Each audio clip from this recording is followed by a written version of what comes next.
Good evening, friends. I hope you had a good weekend. Hope you had a good day. Hope you're ready for more Monster Train because that's what we're doing. That's how it works. Anyways, let's jump into it. Let's do some random and have some fun. Also, I need to turn down my volume. It doesn't like blow my ears out, but it's very clear when I was like doing something else and forgot to reset my volume before going live. Alright, we're up against Temperate, which is definitely the easiest Seraph. Making him a morsel is fine. I very rarely use morsels at Covenant 25. I definitely could use them more often than I do, but there's just not really any good reason to. God, we are with Penumbra. Since when do we come here for easy? Fair point. I am excited by the Fledgling Imp and sort of the Prism Retrieval. Though the Prism Retrieval works best... Well, it can work here. What I was going to say is it works best when you try to get out like a second banner unit turn 1. It can also work well with like grabbing an Imp so that you don't have to wait to draw it. Because that can be one of the worst parts of playing an Imp deck or like Tombs or something like that. Is if they are a key unit to your strategy and you don't draw them until like the 4th turn or whatever, that's crippling. So using Prism Retrieval to cheat it out is pretty decent. Also, unlike Channel Song, this one doesn't increase the HP of the unit, which can be relevant for imps. Sometimes you want imps to have a ton of HP, but other times, often, you want them in a very particular HP range so you can ensure they die every turn. Anyways, we'll see what we do. We'll take the Tempered Talisman, even though, unfortunately, we have Implings as our starter, not Torches. So the Tempered Talisman currently does fuck all for us. Oops. That would have been bad to skip the champion upgrade.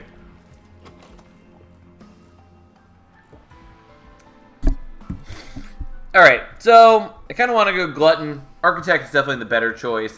I think we're going to do Architect, and we might even try to do something where we sacrifice Penumbra turn 1 so that we can get the extra capacity and then run like a wide Hellhorn floor with Imps. We'll see what we're offered. To do that, we'd have to have some way to kill Penumbra turn 1, which there are a lot of ways to do, but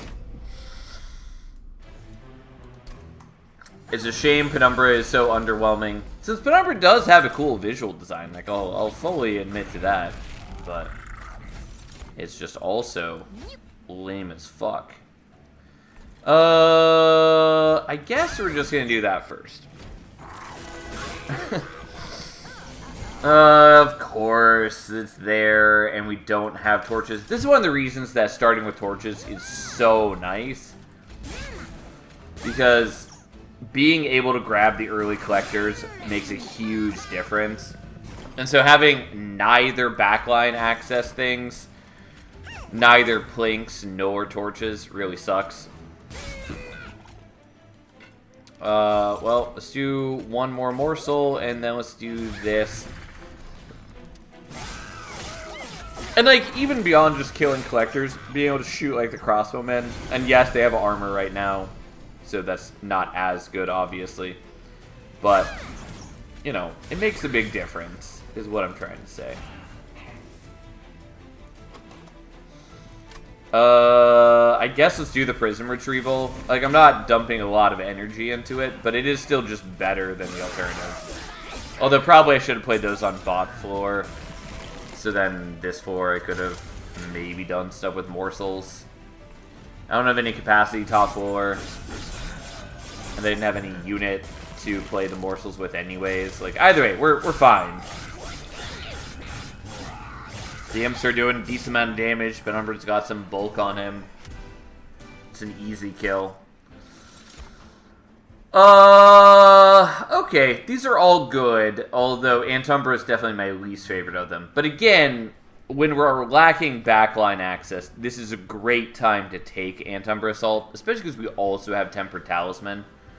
Also, Architect makes it a bit easier to utilize the morsels that are generated. I think we're taking Perils. I think we're taking Perils. It's just not totally as necessary when we have, like, the fledgling imps. But we're also not guaranteed to get endless and all that. It's good to have multiple scaling options. It also enables other things. I will take the Vent, even though I often skip it. I will happily take a Horned Warrior. Okay, we want to go here. Because what we want is not that. Although, I might take that HP. And I want, like, a Morsel Maker. No. I mean, the damage shields from the Gorger might have been okay. We will do this.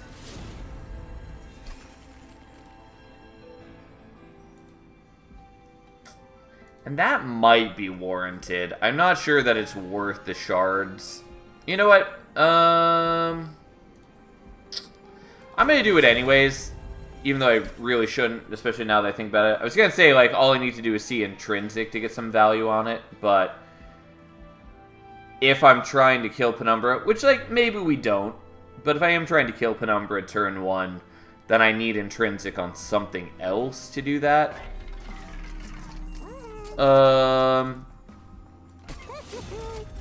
So if we reroll, we still have plenty of gold for whatever. I'll take the Quick. Quick is fine. I wanted Endless more, but Quick was perfectly acceptable-ish. Spikes is bad, but this is why we took the HP.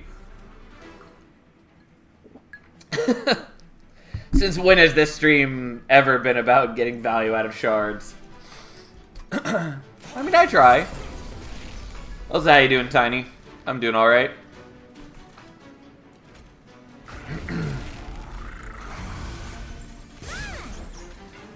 Okay. This is why we really would like to draw that Vent. And of course, we once again can't get the Collector. God forbid we're allowed to get the Collector. Also not a very exciting morsel.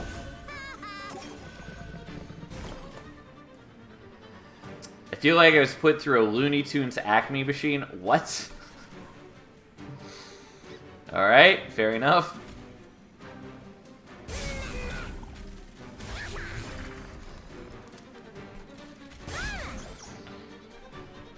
Well, hopefully we draw the Vent now. That would be very helpful. God. Just not fucking helpful. I probably want to do the morsel and just take some pyre damage.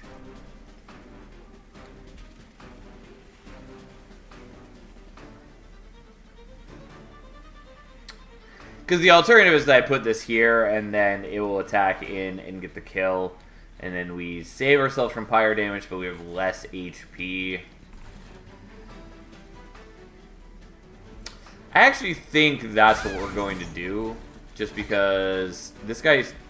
Oh, I guess he's got rage. I was going to say he attacks for 15, so the difference in health doesn't really change anything. It's not entirely true, though.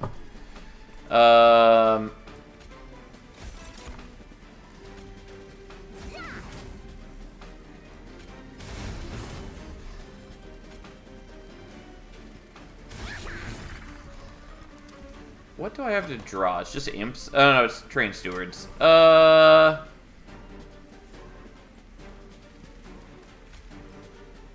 mean, there's no reason not to do this, really. I do a little less damage on that, but that's fine. We get 35 damage off, and we are not going to draw a steward that I don't have capacity for.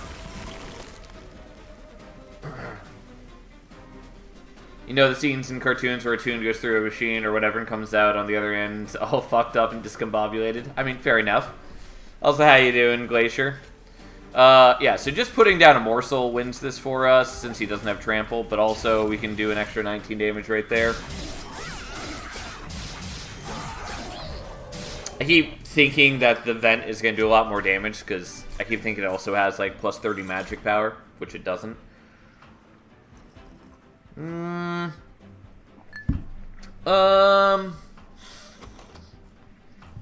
kind of want the Mind Collapse.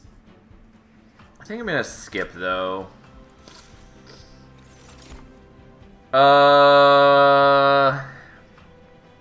Ritual Battle is good to have.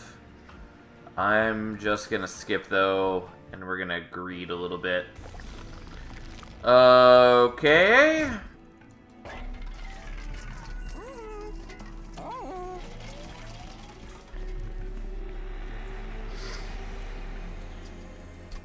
Alright.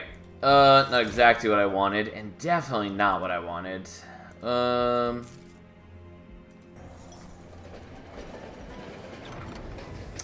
Okay, Umbra Stone is good.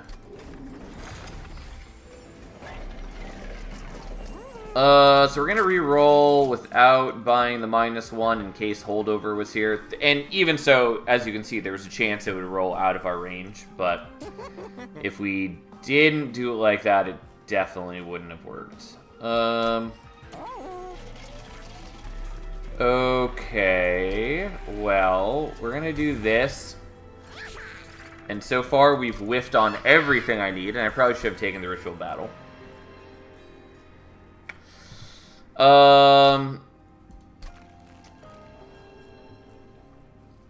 I guess we're gonna do this, even though, again, it's sort of speculative, but we can make that work even without holdover.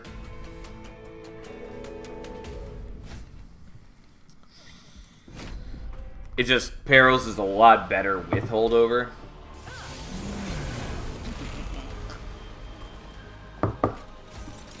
Okay, well, that goes down. And it's what, knockback Talos?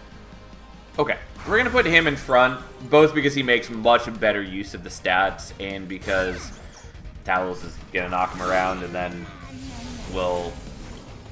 I can block it if I really want to, but I think we're going to let the knockback happen. It is a lot of damage, but I think it's still worth doing like this. Well, except I didn't really want you to eat the morsel. Whatever, who cares? It is what it is. That's the problem. Badly need the vent for that. Although getting the trample on our dude will also help if we can get that in time. Oh, there that is. Not a great morsel, but fine.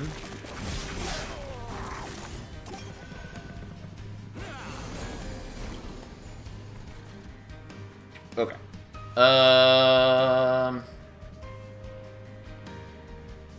So, let's get a morsel.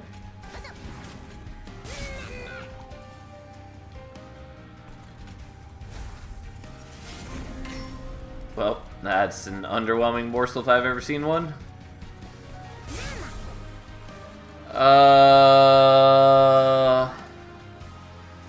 Yeah, I'm gonna do it here just in the hopes that we're gonna get the HP low enough that our dude can kill them before they attack. Oh.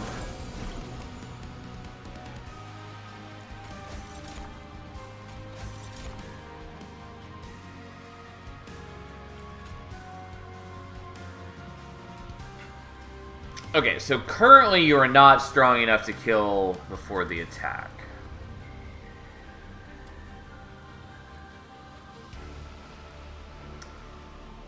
So I can add an extra 12 attack to you. So you'd be hitting for 47 twice, and so there's 37 here. And so 10 would go over...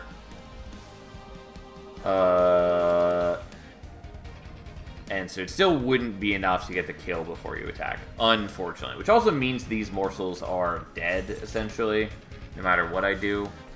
I can block a tiny bit. It doesn't really matter. Anyways, that's not great. Don't love this. Especially because you are going to also knock Penumbra back and put the Horned Warrior up front, which is really not what I want. Yeah, that's not good.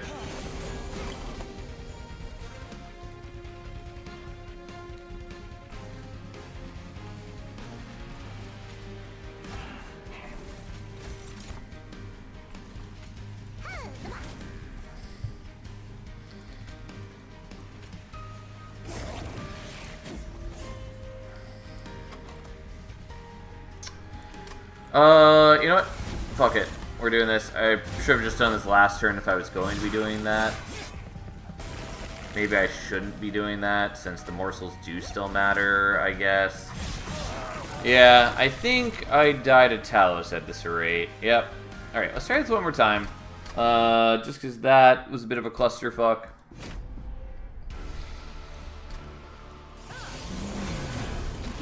Okay, so, couple things. We're gonna put Penumbra in front this time, I guess.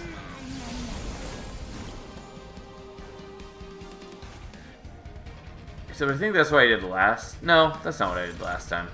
I could have blocked this with a morsel, and maybe that's worth doing. Or with an imp. You know, let's do that, even though then I didn't play out the fledgling imp, which was a mistake. Oh well.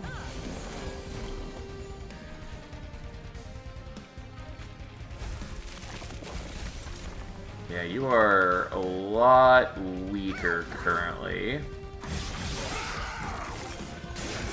Well, we'll see what we can do.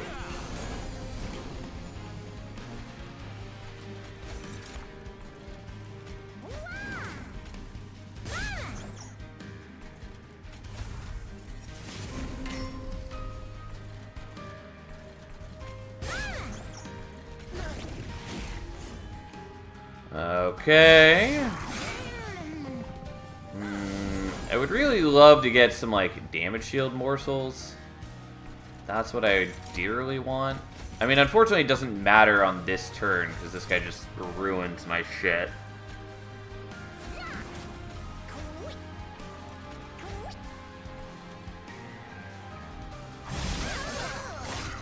Yeah, I don't know that I have a good way through this.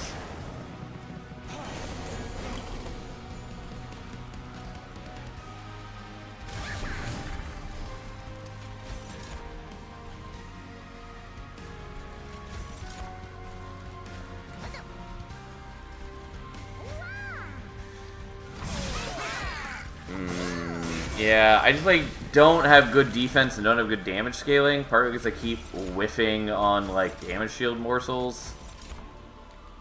Well, we are at least able to finally feed him some. And we burn through a little bit of her lifesteal, but she has a lot of lifesteal left. Not super helpful. Like, I can get her down a lot lower, but she still is painful. I'll just let her kill me. I might be able to finagle it, but we're not going to worry about it. Sometimes you lose a run, especially when you are taking 75 shards into Talos like an irresponsible person. I also should have thinned my deck. I didn't spend any gold on that, even though I had a chance. I only would have been able to thin out, like, one card, but still would have helped. But, yeah, I should have taken the Ritual Battle, among other things. We're not here for responsible play. Well, that's good, because you're not often gonna get it. Again, I do play pretty differently when I'm, like, on my own playing this game and taking it seriously, but I have a lot of fun just trying to push for what we can make work.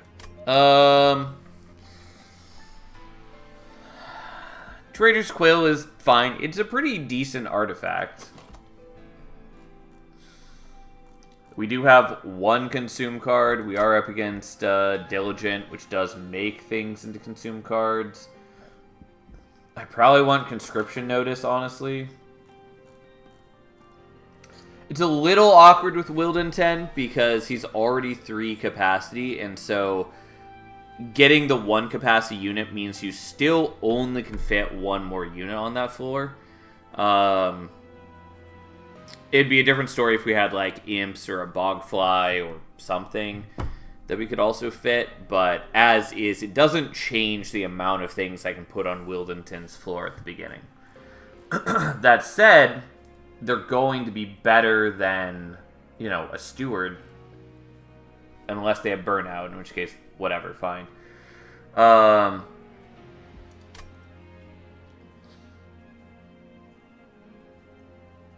That joke is pretty dark, Tiny.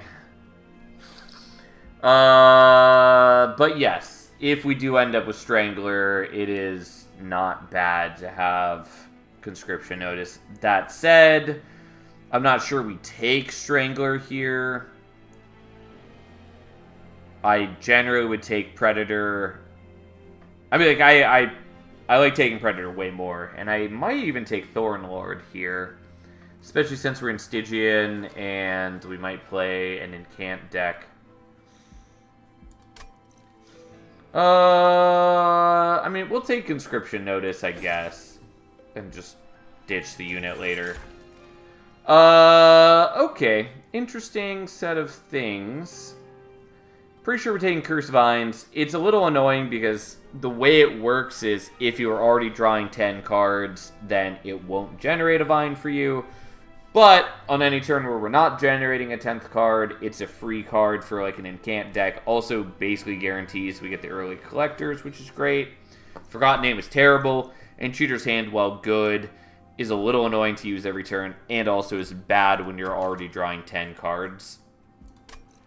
Because it effectively caps you at 9 cards. Yeah. I think we're taking Predator here. I would have taken Thornlord, honestly. But we'll take Predator. Spikes or whatever. We don't have any healing, but so be it. Alright, so we got a Siren. Not something I am unhappy to see. You know what? Let's pull you up front and do that, even though it doesn't matter.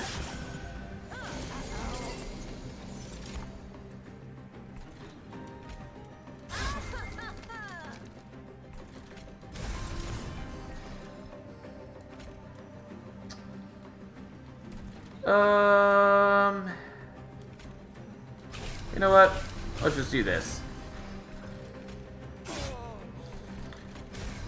And we don't need to play that on a lower floor because this guy's already dying, and getting the Siren pumped up is more important than getting a little bit of frostbite on the dude. Especially since she can just one-shot this guy anyways.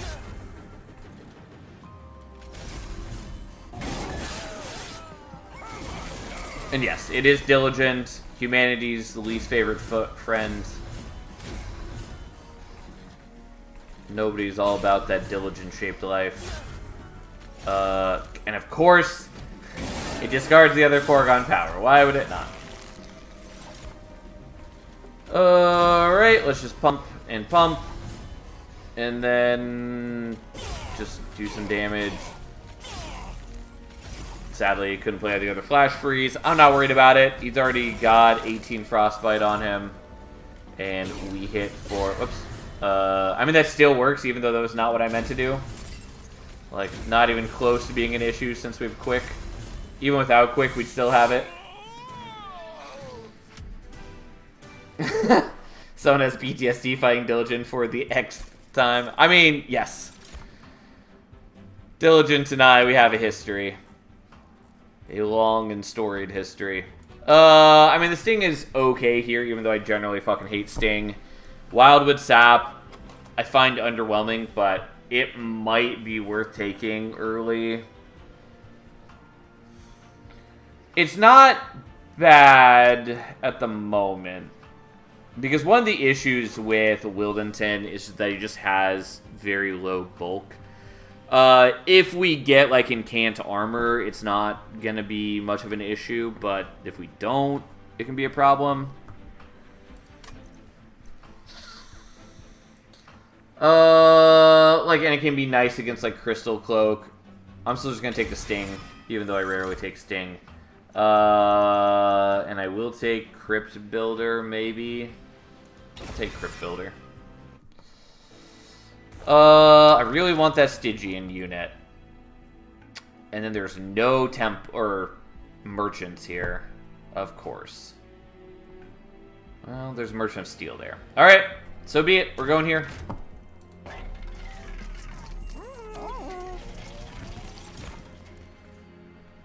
Yeah, that's not what I wanted to see. I'll take Guard of the Unnamed, though. I mean, we do have conscription notice, so there is a possibility that it ends up being a moot point and we just don't use it for the next battle, but who knows?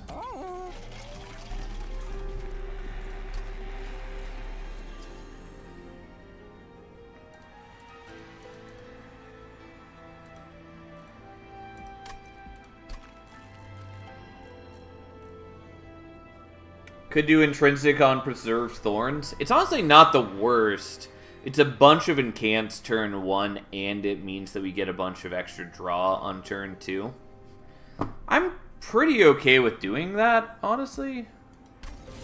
It's not what I would often do, but fine.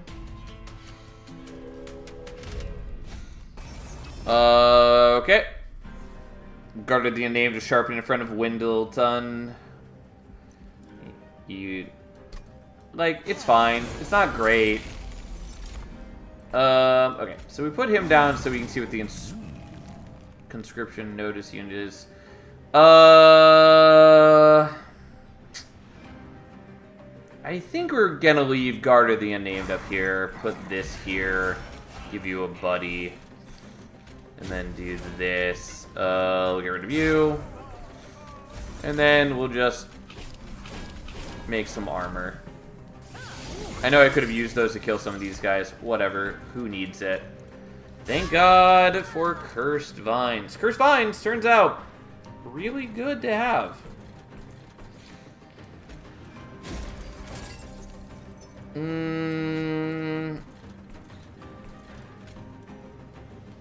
I actually maybe wanted to just do like the flash freeze to kill one of these guys. Oh, and I did forget that we have a guy with sweep already, even though, yeah. I mean, it's nice to have. Don't hate it.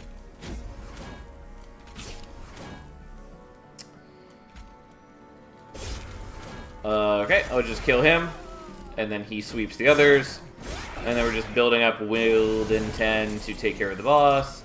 Let's already kill that. Why not? Have some Frostbite. Why not? And we actually don't need to do that. I was for some reason forgetting that he had a blocker in front, even though I can see it right there.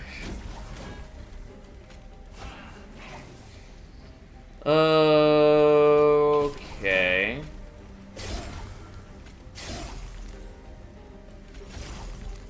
So the guy in the back is still dying thanks to the Frostbite and the sweep. So it didn't matter that we pulled the boss up front. And then we just easily beat his ass.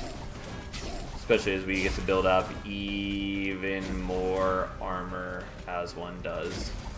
And a little bit of spikes. Didn't get to do the crypt builder. Oh well, not a big deal. Easy victory. Even though I will happily swap out that Guard of the Unnamed at some point. Ice Tornado is good. Crypt Builder's fine. Titan's Gratitude's awful.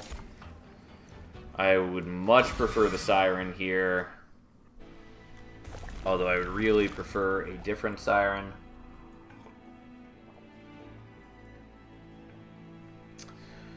And there is a temple here. And then not many temples after. I mean, honestly, we probably want Sigiled Seaweed. The extra magic power is fine, but in the grand scheme of things, it's not going to make a huge difference for us. Though it does mean that the Cursed Vines still kill the later collectors. Because I believe the last ones get up to 5 HP. And that could be nice.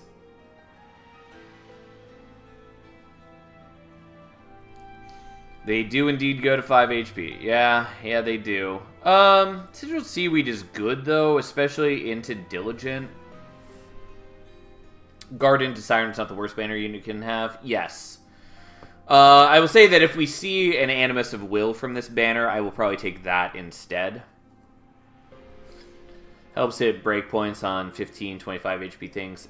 I mean, it's fine, but we do also have Quick on on our dudes. We might hit Strangler to combine it with as well. Like, the breakpoints I'm not too worried about. I think we're fine without Sigiled Seaweed, but it is nice to have. Like, surprisingly good, even with my general disdain for RNG artifacts. Like, at least 50% is a high chance. I just really dislike things that are random chance. I much, much prefer in design artifacts that are a guaranteed effect.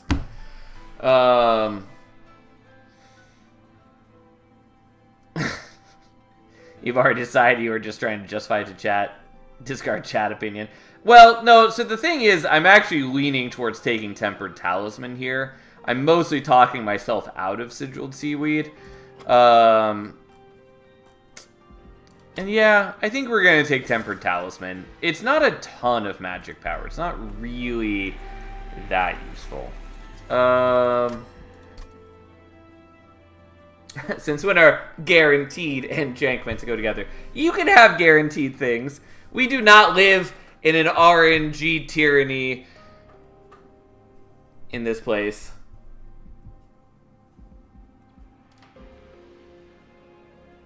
Yeah, let's see what the unit is first. We'll take the Animus.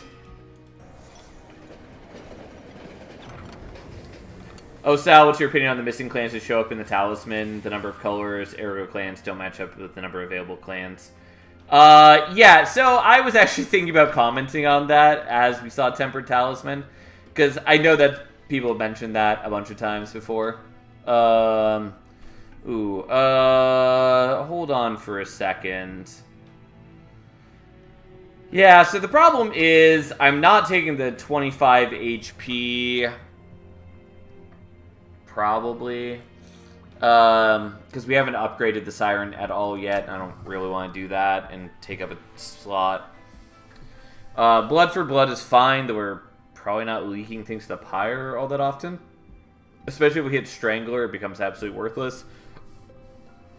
The extra HP is okay, since we're probably not using a lot of healing. Like, we currently have no healing.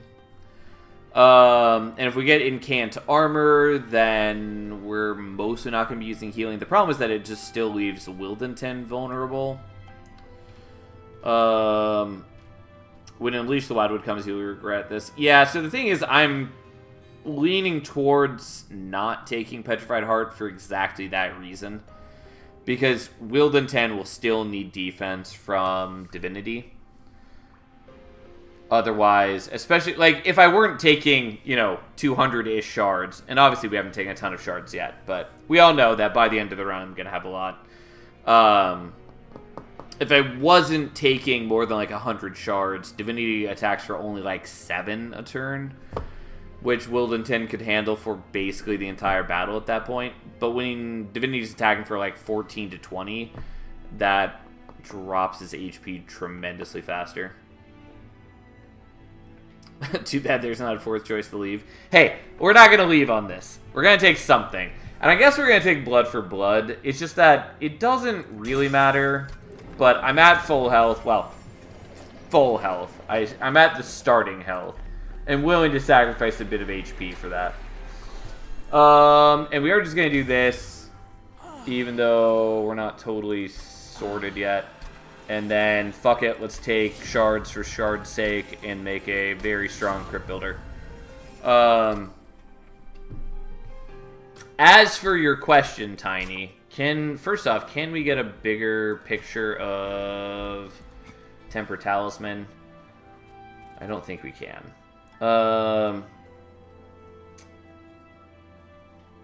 keep looking in the wrong spot, looking in Stygian. Anyways, I was trying to get it larger again, so we could review the colors. Blood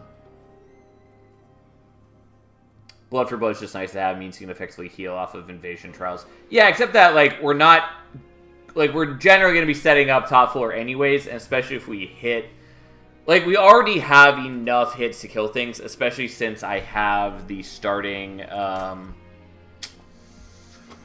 what's it fucking called? Preserve Thorns. I kill Invasion Trials anyways. Also, the Wilt Wing Invasion Trial hurts you more than you heal, regardless. Black, white, green, muddy green, light blue, dark blue, orange, and brown. Yeah, so the problem is that, like, the colors don't nicely match up with a lot of the clans. And there's, what, 9 of them and 6 clans currently? It is fun to speculate what the other 3 clans in there would be. But, I don't know. I'd have to think on it. Either way, I do like thinking about other potential clans for, you know, a Monster Train 2 or a Monster Train DLC. I mean, at this point, I think it's more likely that they would do Monster Train 2 rather than a DLC. Both just because it's been so long and since Last Divinity.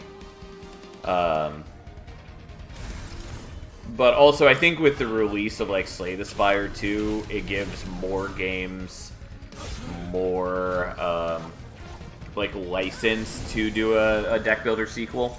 Also, I do think maybe we wanted Guard of the Unnamed. Talos attacking before Relentless is actually a big problem.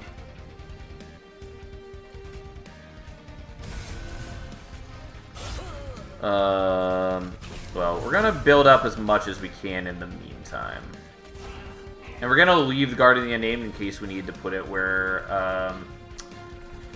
Wildington is.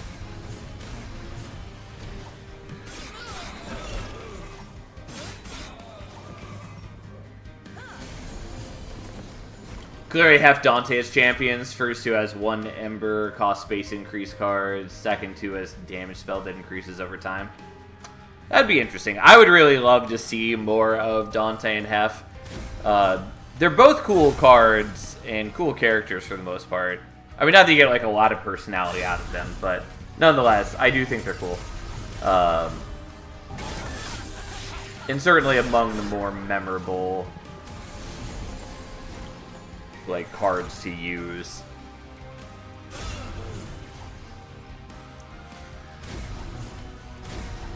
But yeah, like, one way or another, I very much would love to see a Monster Train 2 or another DLC, but preferably Monster Train 2. There's a lot of design space that they could explore still. Actually, probably... No, that's fine. Even if I use the Curse Vines next turn, I'll still have enough attacks to kill all of them before they can hit me. And you hit for 12. So even if I do that, I'd have to do it twice to get... I'd have to do it 3 times to get you to a point where Talos doesn't kill you in 2 hits. Whatever.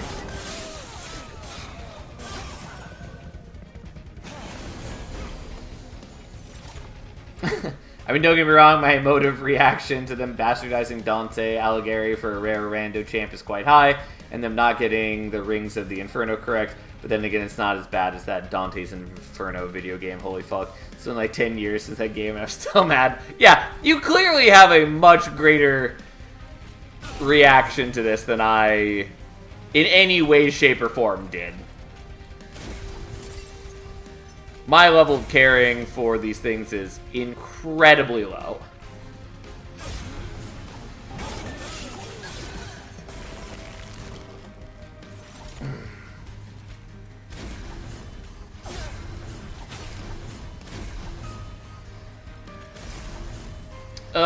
Alright, let's use the Crypt Builder there, even if it feels like a huge fucking waste.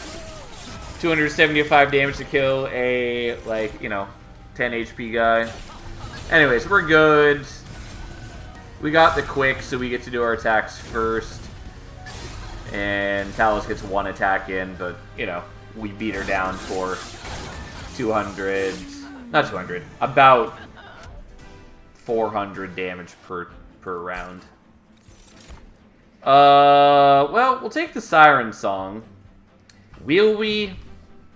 I mean, Siren Song is great versus Divinity, but Deep Offering also exists. Sal, I have a portrait of Dante tattooed on my leg. Yeah, that is not something I knew about you, Tiny, but good to know where your passion lies.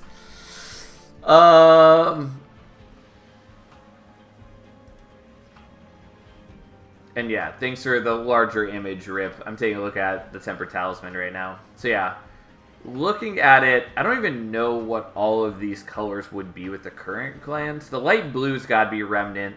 The darker blue then would have to be Stygian. The purple, even though it's not Wormkin Shade, would be Wormkin. The orange would have to be Hellhorn because there's no red on here. Green, one of them would be Awoken.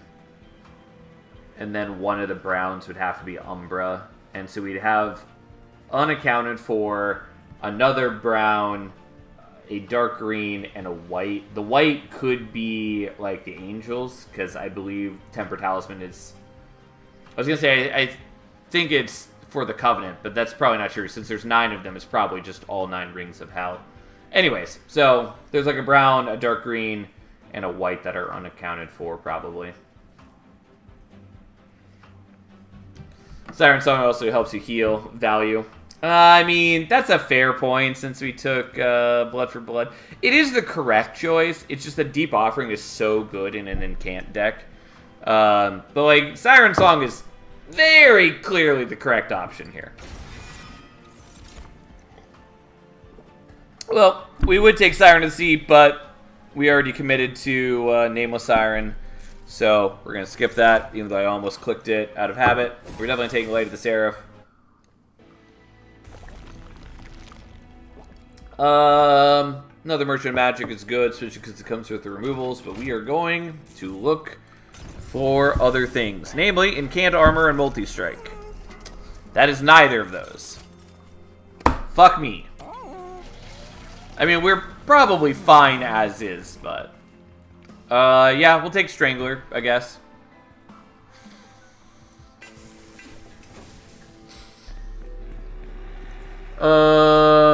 Okay, let's get rid of a Sharpen. Let's give Magic Power to something. Why not?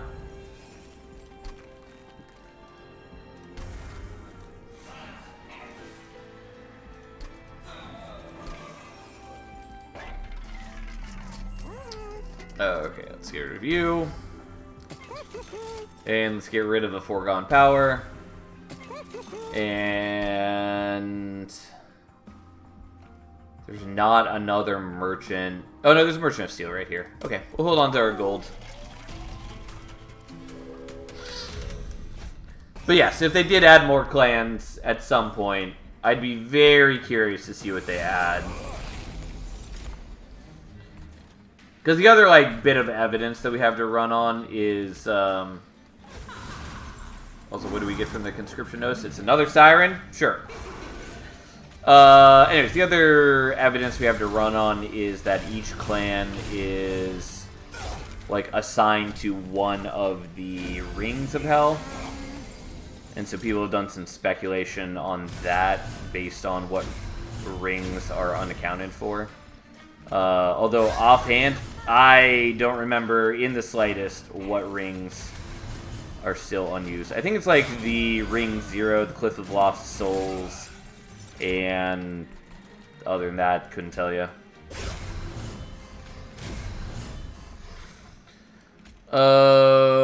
Okay. So if we did this, you'd be dazed for 3 turns. We do 30 damage a turn. You do have 8 regen, so it's like we're doing 22 damage a turn, kind of. Which should still be enough. And so I may as well do that. Because then I just get to heal. And it's an incant. There we go.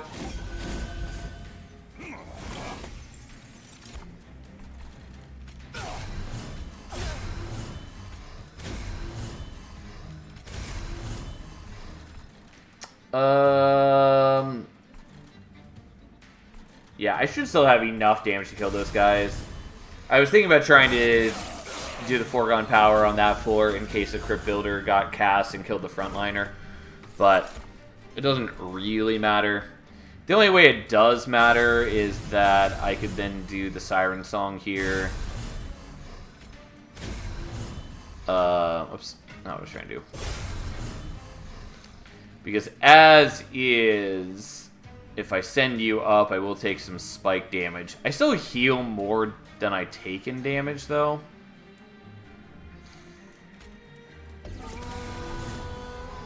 So, fine. Also, even if I did care about scoring, the scoring is based on the difference in your starting health, not how much damage you actually took in the fight. So as long as we end above our starting health, we still come out ahead in score. Whatever, we'll just play him out, get it out of the way. Also, I'll admit, I keep forgetting that we have Strangler. I keep forgetting that he has Sweep now. It's not a big deal either way.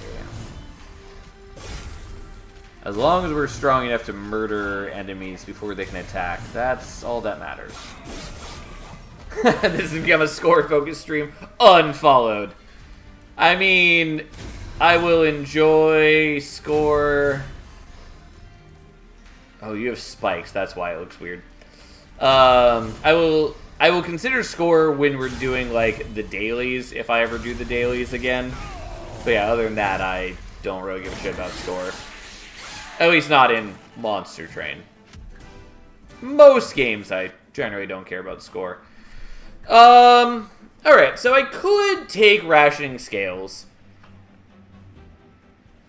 I really don't like taking Rationing Scales, but maybe we want to take it just for the free cash. Because I'm up to 100, and I do have Blood for Blood, so I could gain some extra HP during battles, then throw it into Rationing Scales. And currently, it's 50 health to burn, which is an extra 150 golds. I mean, mind you, we lose out on the 25 from skipping, so it's more like 125 gold. But that's still probably worth it. Well, it's not worth it. If you're playing seriously, the extra HP is almost certainly better. But you know what? Fuck it. For once, I will take Rationing Scales. The only health that matters is the last power health. I mean, you're not wrong. Ensnare is good.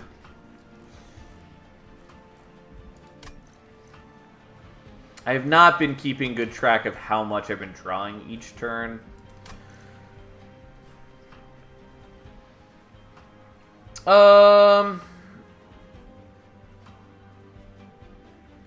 Sure, I'll take it. Guardian Stone is cute, but I think I have my heart set on another Siren, so too bad. We still need to find an edge case to make Sal take Reflections. Yeah, the problem is there is no edge case for that. Because it's bad, and I hate it. I was wondering if we were going to heal more here before we use the Rationing Scales.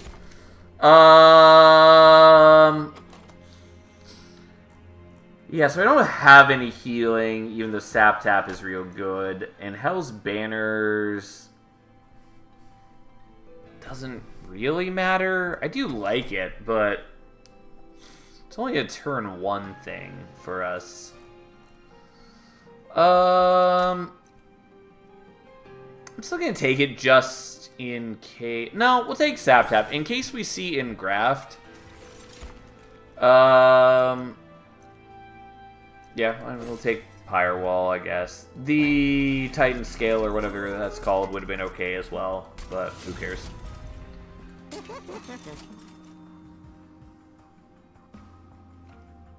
Oh, Split Anvil, dope. Yeah, I mean, Split Anvil's good if we were in a position where it would do anything for us, but it really doesn't matter.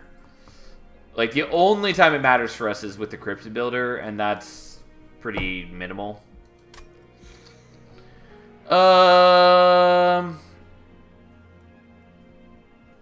Okay, I'm going to greed, and we're not going to take the other Incant Armor here, and we are going to wait and do the other Merchant of Steel at the next ring. Yeah, and it is Crystal Cloak, which is exactly what made me a little nervous for that. but we'll see how that goes.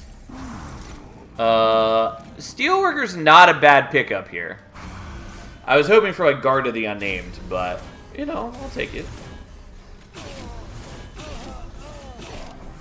Oh, I meant to do the Vine Grasp on one of those guys first, because we did miss out on it in camps, but whatever.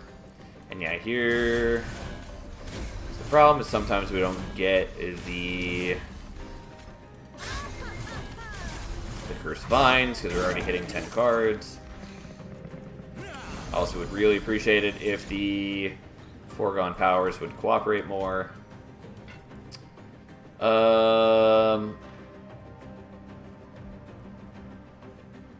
Okay.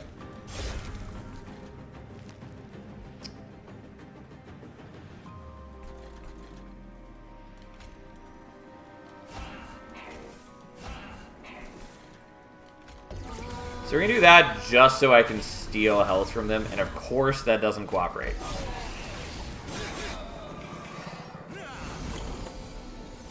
Pyre kill equals extra cash, I dig. Yeah, that's why we did it. Yeah,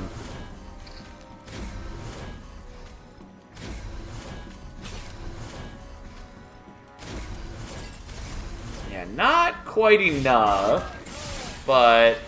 Oh, he's also rooted. I keep forgetting that we have that. Well, would you look at that? So I do heal more than I take from you. So let's still do that.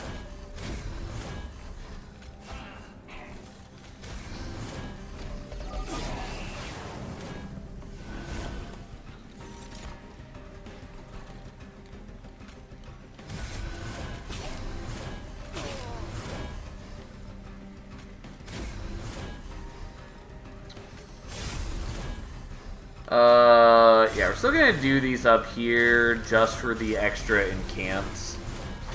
Because it does give me a bunch of armor, and, like, it doesn't really matter. We're gonna kill these guys before they get a chance to attack anyways. And what's most important right now is just ensuring that I survive.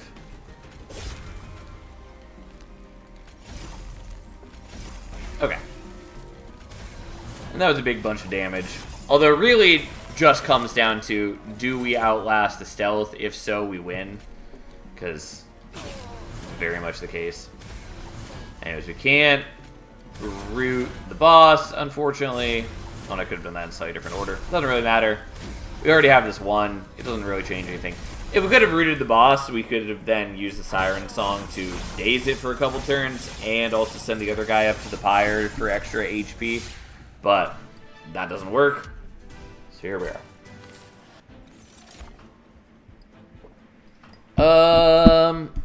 Yeah, fine. I'll take another Preserve Thorn, even though I often skip on them. Oh yeah, I forgot that I had the Pyre Wall, so we didn't even take Thorn damage. Oh, would you look at that? Even better than calculated. Fine.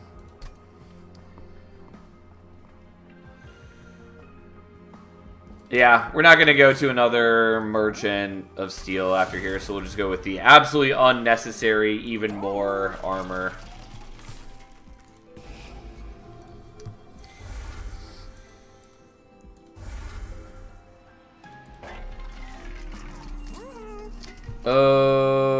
Okay. And I guess Split Anvil would have worked with the Sharpen, but I did forget about it. How many temples do we have left? Just the one? Okay. Alright. That's good enough for now. Goodbye, my health. Hello, my gold. And of course, it's Incant Shard. Everybody fucking hates Incant Shard. All my homies hate Incant Shard. It is pretty consistently the most impactful one.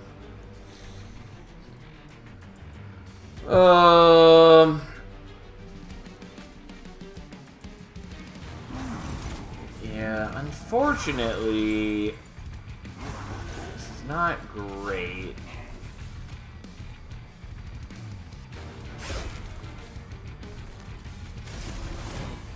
Because we miss out on all the, like, turn 1 incanting, basically.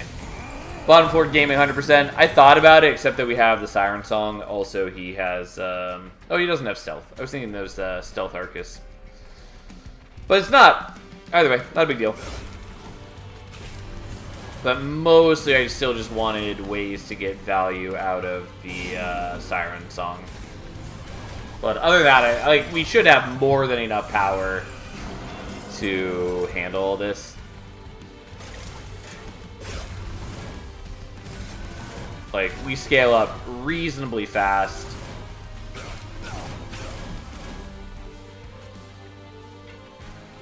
I will just play you out to get rid of you. But yeah, we have decently fast scaling. That's not what I wanted to use at all.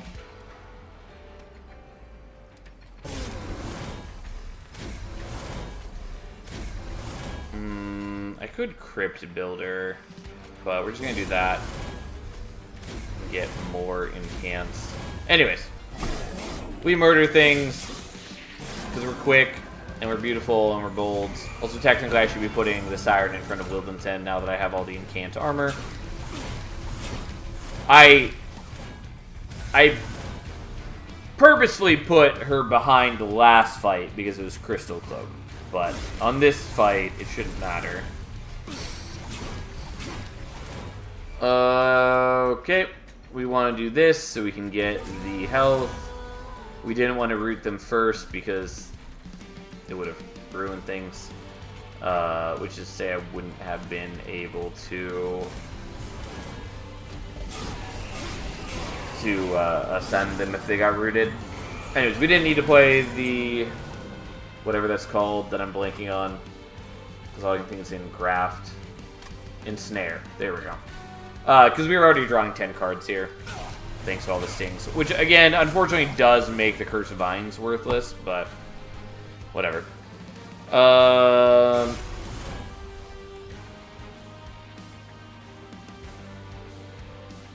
I do 30 damage. Yeah, I still come out ahead. We take one hit onto the Pyre wall, but that's not an issue.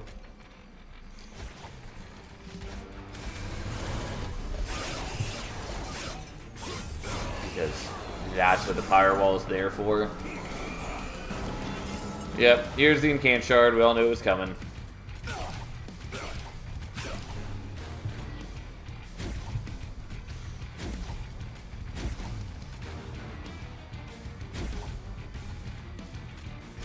Nah, whatever.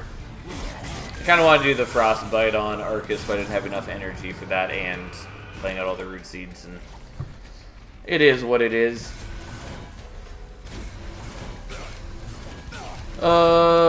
Okay. So currently, if you go up, you'll get 1 attack on the Pyre, and we take 2 damage. We still come out ahead, so I guess we still do it. Or maybe I can't math. I guess we can fix this. It doesn't matter. Oh, and I guess that doesn't change anything. Whatever. I didn't need the 50-50 for the Foregone because I can still cast it in the Pyre room, which is what I did. But either way, it didn't math out the way that I meant for it to. Doesn't matter. Not a big deal.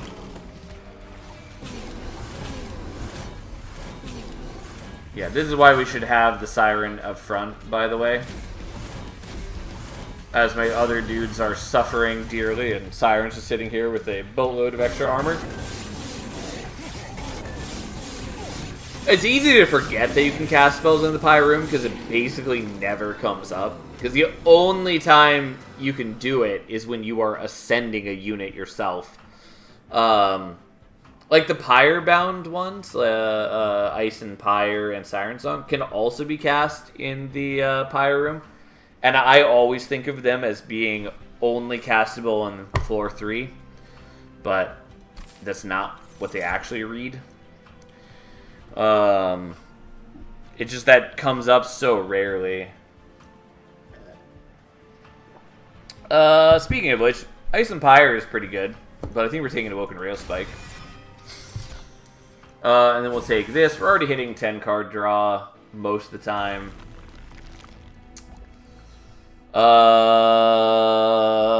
And then we're either duping here or here. And I think we're going to do it on next floor. Or next ring. Ooh, yeah, I'll happily take Founding Seal. It's pretty unnecessary, but we'll take it. And then we're just going to be boring and take Strangler too. And by boring, I mean Wilden 10 benefits from having the extra HP. There is one reason to have Wilden 10 above in front of the Siren, by the way, which is so that his sweep kills things before she attacks. Not a big deal, but it is useful still.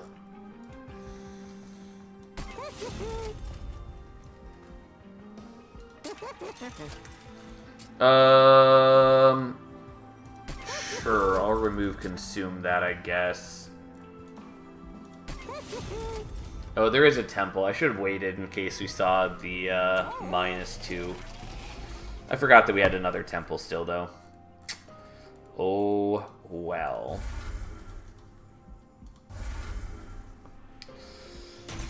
Alright, I keep forgetting that that's going to happen, so I am not ready for the sound when it occurs. Alright, look at us go. Yep, split you out. It is a shame I don't have Hell's Banners now with the Rail Spike. I mean, the Branded Warrior just doesn't matter, but we'll still play you up front. Get rid of a little bit of armor. And this does still draw 1, because I might just cost it, and unfortunately, it's a dead weight. Everybody's fucking favorite. Yeah. So, I could let the Branded Warrior attack in and kill this, which would give us a little bit of rage. I think I'm not going to. Oh, and I forgot that by getting rid of all the foregone powers, I now no longer have a way to offering out the Crypt Builder, which does make it a lot worse. But, fine.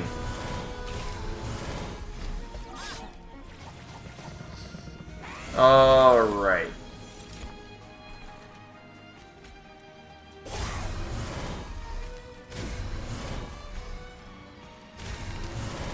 So, let's make this better than it currently is.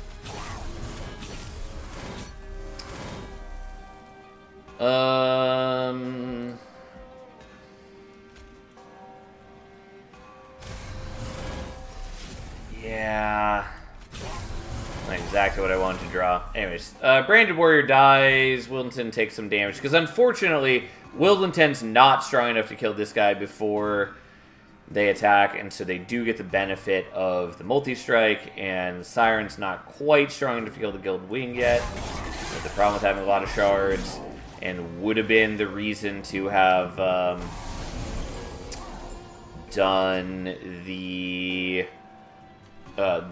duping of the Siren right now.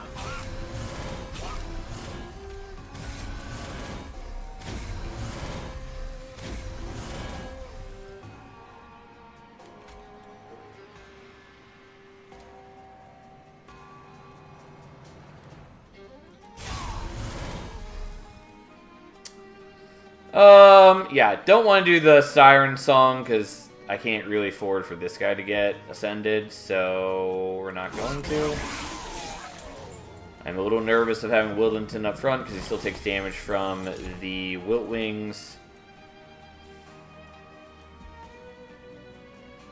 Yeah, I did realize that missing out on doing the Steel Enhancer on him did come back to bite me a bit. Anyways, we're going to do this, and then we're going to make a bold play wherein we do a Siren song. And then everything looks a lot better.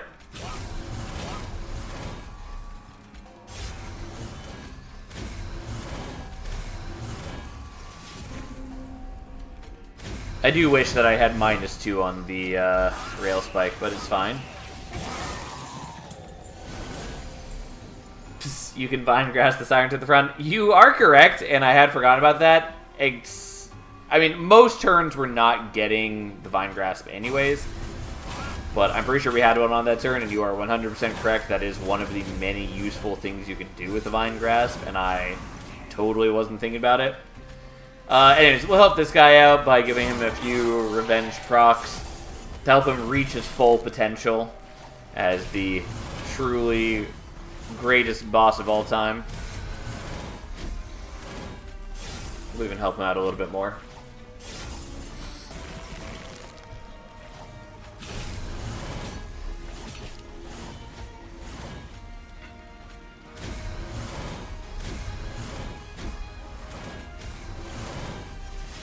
We're not going to do the siren song. That's the one thing we cannot do. Alright. Well, he did still kill 2 of our dudes. He was not particularly close to winning, even so. Yeah, we're going to skip on the channel song. If the banner system didn't exist in this game, channel song would be tremendously better than it is. But it does, and so it's not. Cute, but unfortunately worthless for us. The rest of these are not great. I mean, Boone the Blacksmith is fine. It's just not pertinent right now. Happily would have taken sketches earlier. Totem Fragment's fine. Probably skipping on those.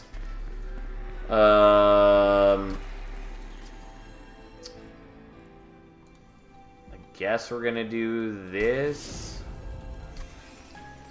Oh, and we are doing this before I forget. Absolutely unnecessary, but who am I to resist shards? I think we're going to do this on the flash freeze because it doesn't really matter for us and often gets in my way.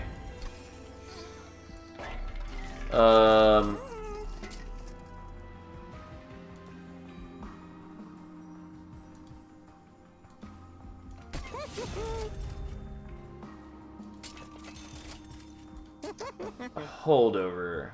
Sure. We'll do that, I guess. So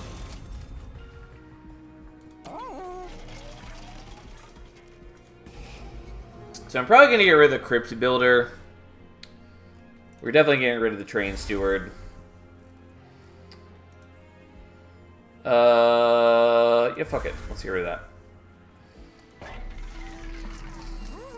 I don't know. Totem Fragment doesn't really matter to me. None of these really matter to me. Which is a shame because I have so much gold to spend.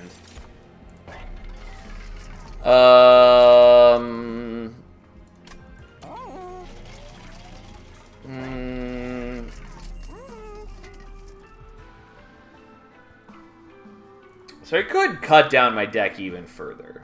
Like, that's not bad when I've got, like, the Awoken Rail Spike and such that I could draw into more.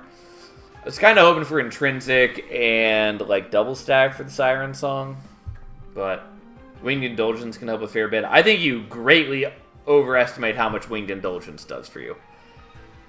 Pre-DLC, it's an okay adjustment. Although it can still really fuck with Spike's builds. Because you can drop some enemies from, like, 1 attack to 0. Ounces makes pounds, etc. Yeah, but not really in this instance. Like, in the DLC, shaving 1 attack off of every enemy is pretty inconsequential. Yes, it's sort of relevant for Divinity sometimes, but usually Divinity's pumping out enough damage that the 1 damage reduced per turn is not going to really hit any breakpoints. It's just pretty bad. It's not worth it. Like, I could buy it. I probably should. I don't know. Doesn't really matter. You know what? I'm going to get rid of the Ensnare. I'm going to leave the rest, even though I could get rid of a lot more things and still be happy.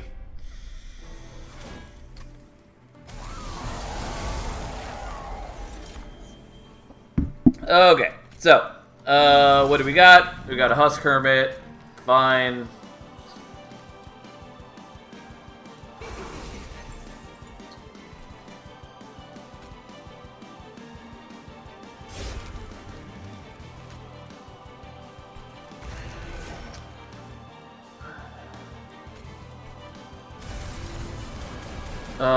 Just so we don't have to deal with the Scourge card, we'll kill him.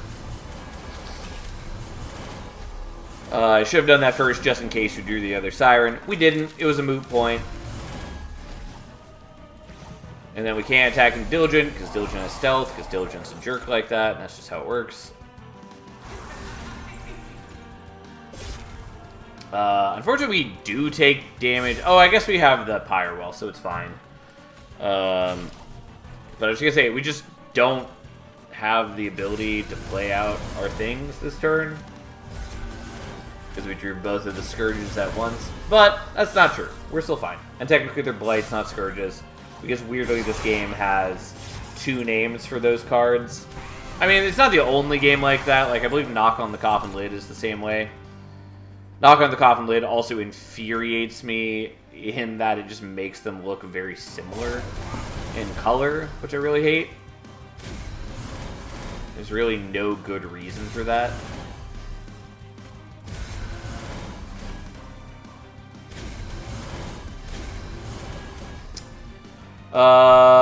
Forgot that I wanted to pull this guy up front, and then I just didn't do that, but okay. It's fine, we can handle a Scourge card.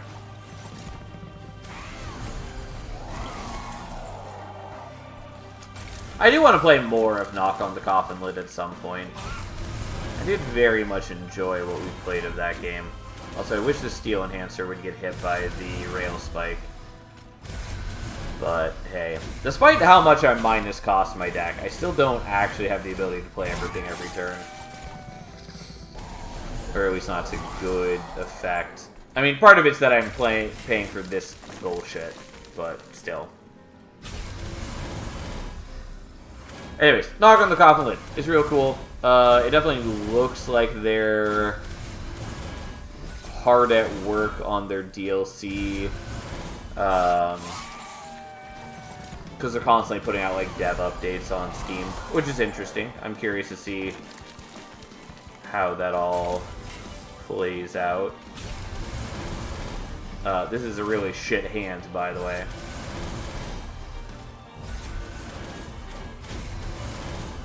Well, once again, we have Power Wall, so we're not actually taking damage.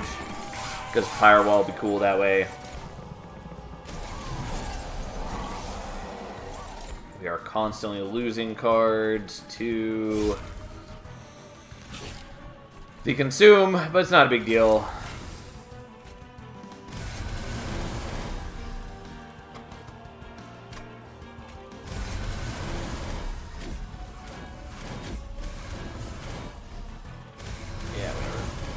Oh boy, it hit a Root Seeds. Like, it's nice. It does mean that I draw 1 extra card next turn, but also is a card that can't be minus cost because it's already at 0.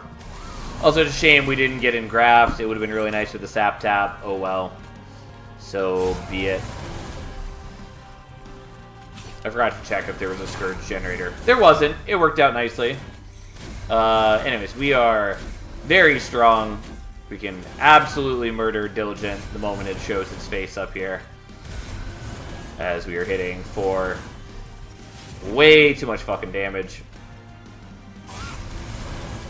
I don't think we want to do Siren Song. If we had double stacked it, I could easily do it, but we can't. It also doesn't matter. Like, we don't have any more spaces where we can spend the gold. So it doesn't really do us anything.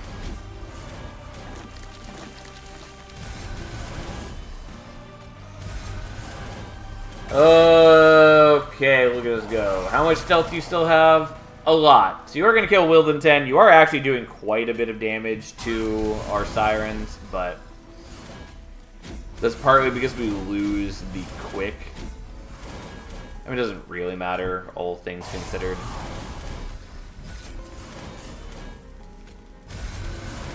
But turns out, Diligent at 230 shards does hit for quite a lot of damage.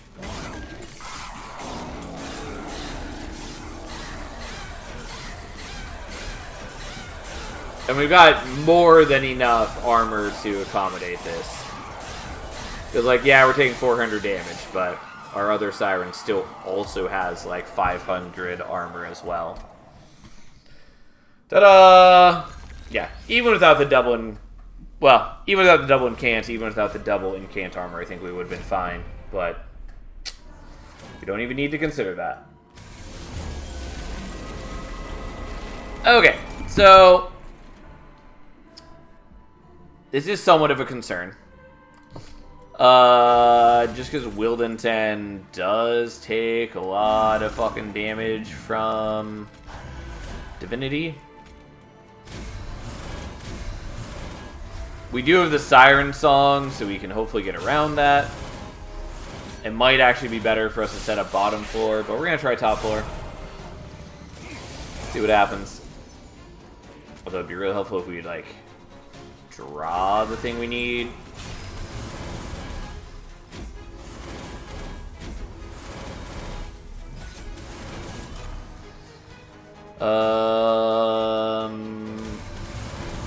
Okay, there's that.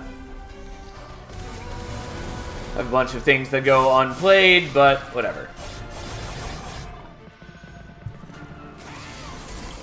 And we put the Sirens up front so that they can absorb some of the hits. Oops, that's not what I meant to play. That's still probably fine. Anyway, so that they can absorb the spikes from things like this guy and the damage from the Wilt Wings. It's not perfect, but it does help some.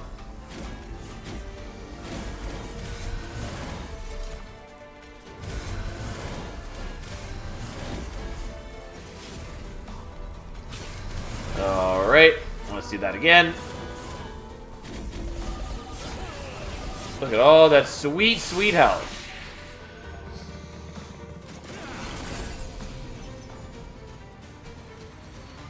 Okay.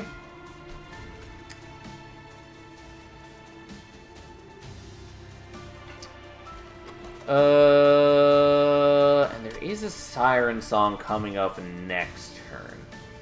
I don't think we want to do that, nonetheless. Unfortunately, that doesn't quite kill yet. So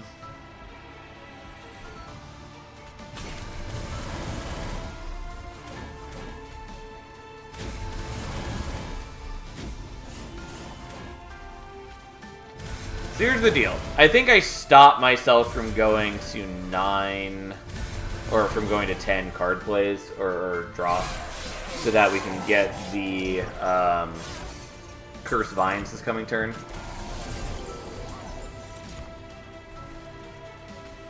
So I can kill you with that.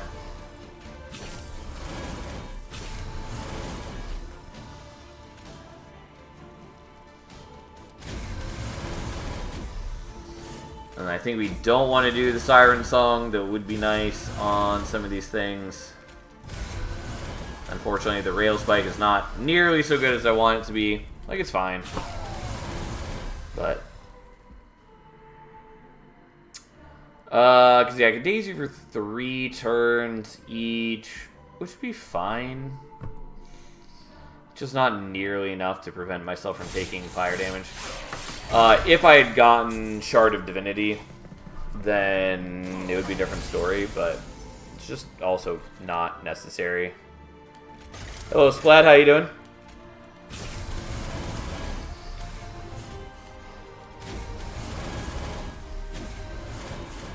And again, it could be nice to have Wilden 10 up front so he was hitting things with his sweep first, but we're just trying to make sure he doesn't die. And we should be in good enough shape that this is not a big deal, regardless. We are overall pretty strong. About half our deck is stings, but, you know, overall, we're looking pretty good.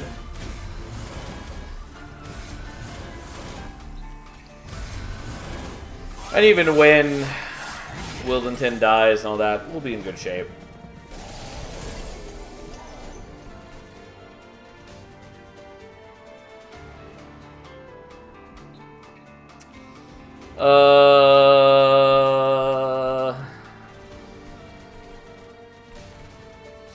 So I could Siren Song. It's these two that are issues for that. And I think we'd rather just not Siren Song. It just puts Wildington in a bad spot.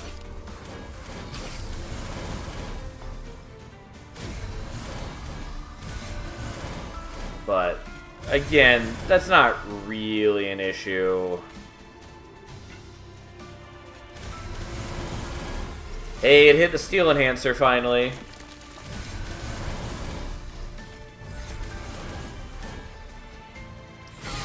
Alright, so we murder those. We do still have to take the Divinity hit. Wildington can survive another attack. It's not that big a deal. And frankly, we are plenty strong enough to survive through Relentless. Finally, we get a good use of the Rail Spike. I mean, good in terms of it drew us 3 cards. Didn't really matter what the 3 cards were. We don't have any particularly valuable cards in our deck at this point. So it wasn't anything super great for it. I could Siren Song. It ends with us just taking damage, so I'm not going to. But I kind of want to.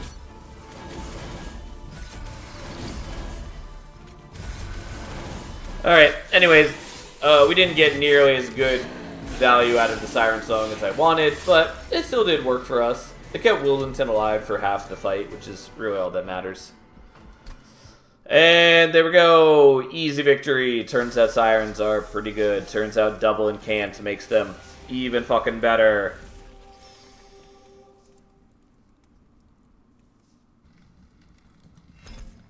Woo! Alright, Tiny. Just for you, we'll do Primordium, even though you are weirdly addicted to Umbra. So we got Chased, which does make Rage gain less good, but 2 Perils is not bad. I will happily take Late's Gift. Conscription Notice, also pretty good. Fuck yeah, best hero in the game. How dare you, Splat? How dare you? We definitely want Superfood, because otherwise the Rage generation from the Perils doesn't work. We're going to do this even though we're basically guaranteeing ourselves to take some damage here. It makes life a lot worse in a lot of ways, but so be it. I very badly want the unit draft, so nothing else really matters.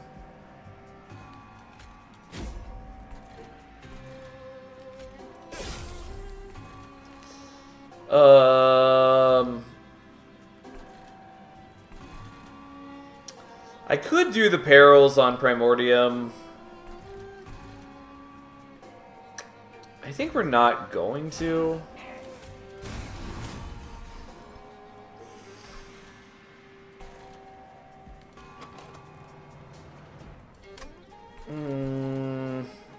Yeah, I mean, we'll just do this. It's whatever. We're not going to play him out right now. We're going to wait until Primordium is gone and then put him behind.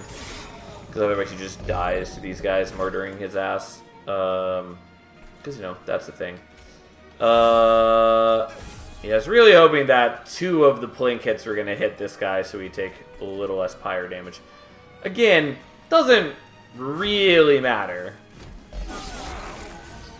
Like, we're taking a tiny bit of pyre damage. I can handle it. Like, I curse Vinegrass this guy up front, so we kill the only one that really matters. And that's as good as it gets.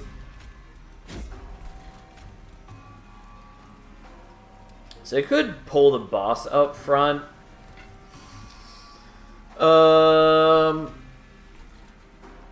Yeah, I'm just gonna do that. By the time these guys reach top floor, all the backliners are only doing 1 damage each.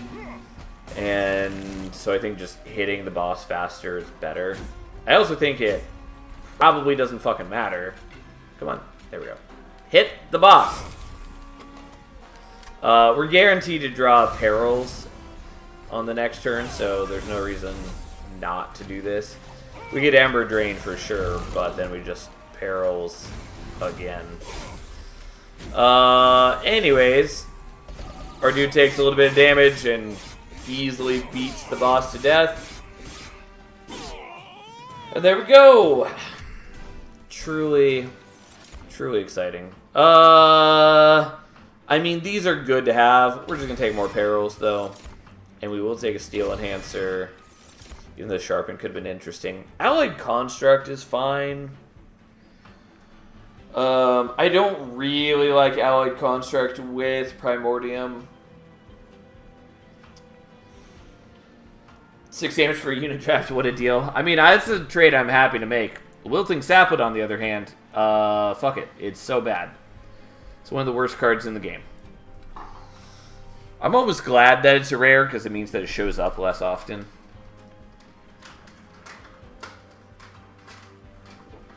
I think we're skipping on this. The Awoken possibilities are just so much better.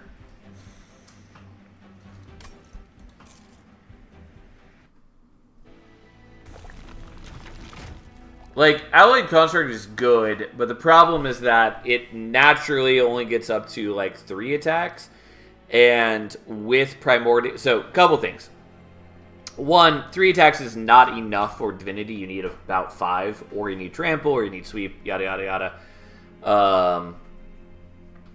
So you need about 5 attacks, and it only naturally gets 3, which is a problem. Secondly, it's not great with Primordium, because we still need some way to keep it fueled. And, like, if you get Stalwart Snack, you can extend that, so it's less an issue, but it's still not great. Especially because we don't know if we're going to get Stalwart Snack offered again later. Yeah, side note, the fueled mechanic, I think, is only on Allied Constructs. There's a couple of mechanics in this game that are just, like, pretty underutilized. And so if they did do a DLC or a sequel at some point, I would love to see them expand upon them. Namely, like, Rally's the big one, because on player side, it only shows up on Royalty Queen. It's also really bad there, but I don't think... No, Rally does show up on the enemy, because it's there on Arcus's Shards and Patient. But yeah, on Ally side, it's only Queen. And then Fueled is another one. So that one I'm fine if they never expand upon, really. But it could be interesting. Trying to think of what else barely shows up. Like Offering, I would like to see expanded on more too. Because there's only a handful of Offering cards. There's like 3 of them. Anyways, what do we got? Multi-strike, I'm plenty happy to see. Interesting spread. I guess we take Sap Tap here. I don't have any consume cards. The 40 HP is nice, but Sap Tap does currently nothing for us, but might do something later. Well, Animus of Will it is. It's very rare that I actually use Animus of Will. Oh, and I can't afford the large stone.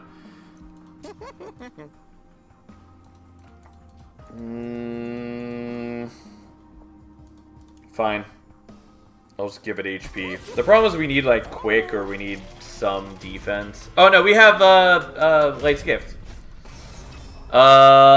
This should probably be fine since Primordium is giving off 10 HP a turn.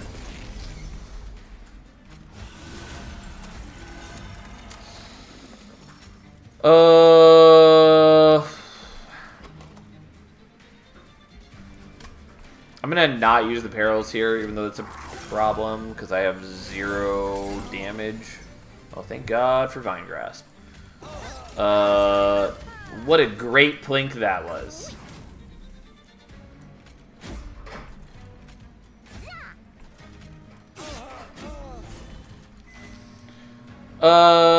Yeah, I think this is worth doing, even though it causes some problems, but, like, it gains me a lot of attack, and that cuts down on how much the spikes are an issue for me. I do miss out on the Root Seed, sadly. I still think that was worth doing. Something you almost never hear. What a great plink that was. I mean, plinks sometimes are good. I like plinks a lot more than a lot of people do. I think it's probably the most undervalued starter. And I think, like, Implings, at least for, like, intermediate players, is probably the most overvalued. Or Shade Splitters. I think Shade Splitters are pretty bad most of the time. But I think that's not a particularly contentious statement. But even so, like, again, I think people go for Shade Splitters instead of Plinks a lot more often than they should. I do kind of want another Peril, so we're going to go with Prismal Dust. It's bad into Chased, but that's fine. So we got options. I can go here, I can get the artifact, which I like. I can look for, like, another Animus to fuse in, basically. Side note, I wanted the large stone. Unfortunately, we couldn't afford the large stone. But, hey, here we are. Or we can go here, we take the healing, which is not bad. We dupe the Animus, so then next ring, we just fuse it in, and then we got a 5 attacking unit, which is not bad. That's probably what we are going to do. Chase is currently going to fuck with us, but the Razor Sharp Edge does cut down on that. I think that's what we do. Yeah, I'm pretty okay with that. Although, I guess, let's see this first. And there's Dante. I did consider this as a possibility. I hadn't made up my mind to what we were going to do about it, though.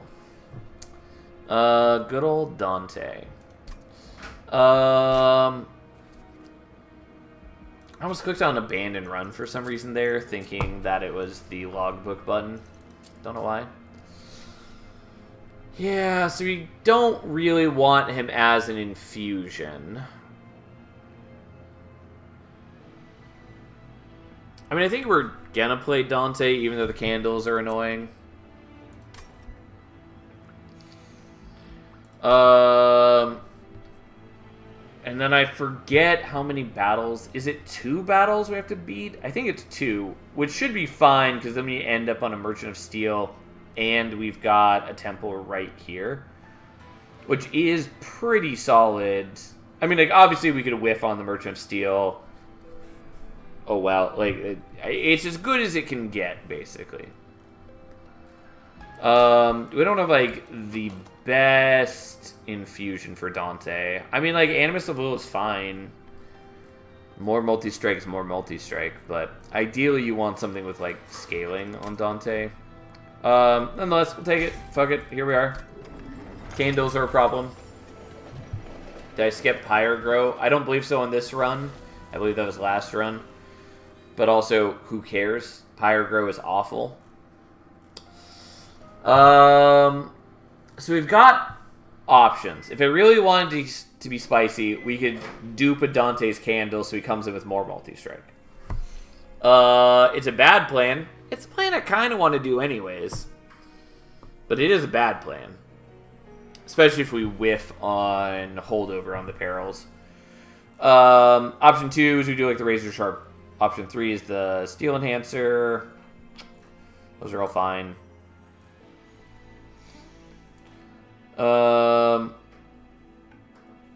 You do dead weight in that case. That is right. They does work with dead weights. I always forget for some reason. I always think that Dante is that it gets multi-strike based on the candles, not multi-strike based on the amount of blights. Did the plan bad plan Sal, bad plan away? Fine. Just for you guys, let's get a deadweight.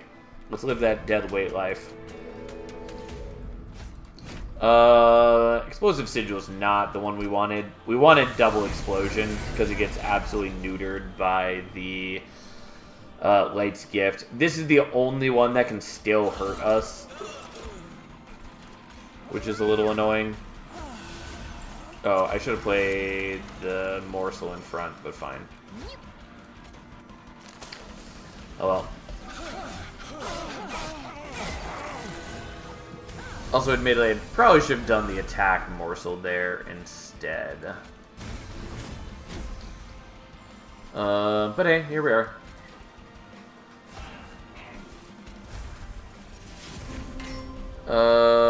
Can't play you there, whatever. I actually probably should have held you for when Primordium is gone, since that is now, but I didn't.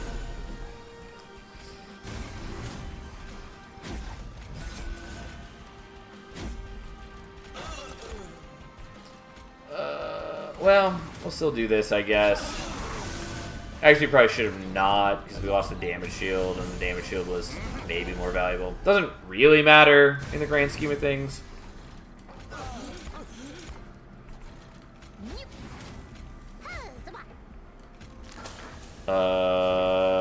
Yeah, we'll just hold on to this.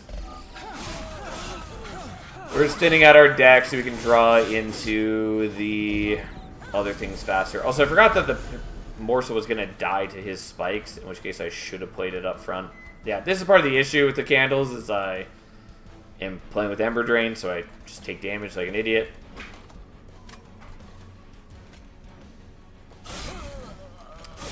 I kind of wanted to keep them alive in case I get to plink them, but here we are. Well, I was going to play something this turn. And we're still in good shape. Just a little annoying. The lifesteal morsel is not unwelcome. It doesn't matter a ton because we're not down a lot of life yet, but still good to have. And then, unsurprisingly, we just kind of murder his ass because we attack 4 times a turn. And even though we take a bit of chip damage and he tries to beat us to death, it doesn't really impact our plans. Sure. Fern's Tap it is.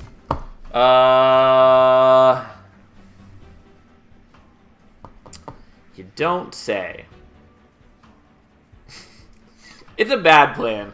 Kind of want to take the Overgorger. The problem is that Primordium is our only feeding source, and so even over the course of, like, what, 5 remaining battles once we get Dante, it would only be an extra, like, 20 attack. At best. Like, it's really not very impressive. We'll just skip on that, even though it's cute. Not nearly enough. Yeah, like, if we had any morsel gen, and, like, yes, technically we have the plinks, but the further we get, the less reliable that plan becomes. I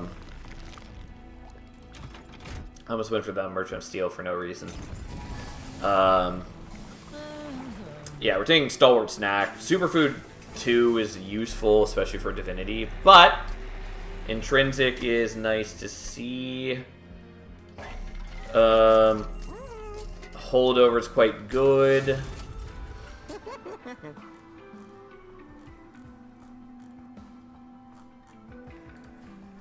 Hi, Cat. I love you too.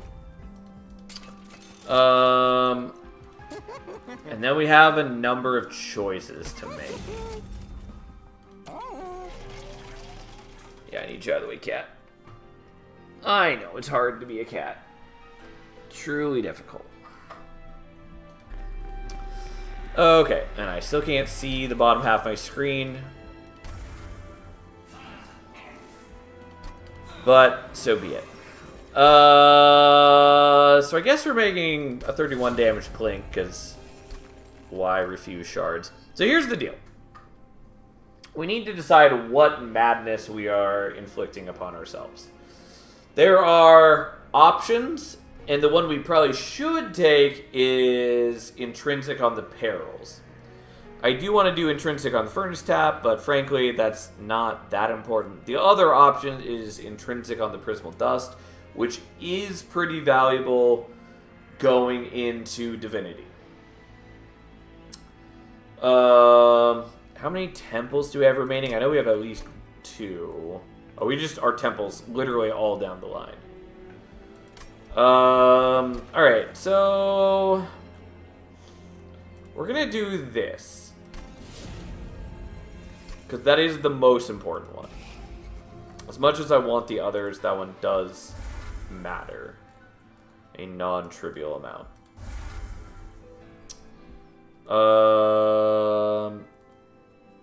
Also, let's hope that I'm right about Dante after 2 battles, because I'm pretty sure 2 battles. If it's not, we're in way worse shape. God, Spikes 4 hurts, but I think we'll still do this. Oh, and fuck you. I do at least have the holdover perils that we can draw into at some point.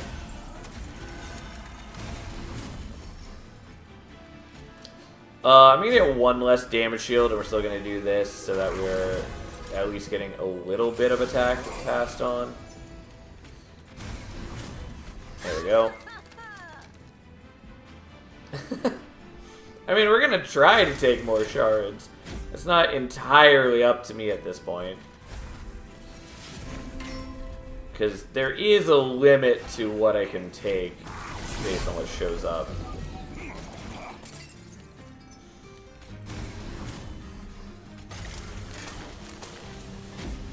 Alright, look at me go, getting an extra sweet 4 damage shield in turn. Also, we now have the holdover perils, so we can get around this garbage. Sadly, passing on the Furnace Tap, oh well. As one does.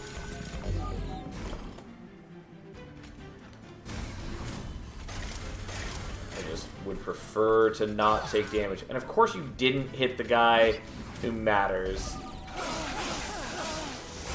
Whatever.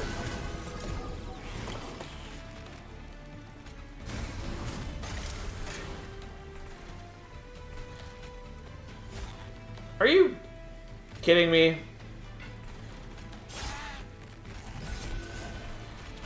God damn it. Like, we have the 30 damage Plink, and it just refuses to hit either of the backliners. What a truly atrocious moment that was. Even the 1 damage Plink refused to help out, but it was really the 30 damage Plink that truly felt like a betrayal of trust. Regardless, we're fine. We just slaughter this guy. Yeah, we lose a bunch of damage shields, but, you know, who needs them? Unfortunately, Mask Penumbra is worthless for us, but it is gold. And we're not up against Diligent this time. I like Ember Cash. I don't think we need Ember Cash here, though. It is just a waste. These are fine. Technically, this is free draw.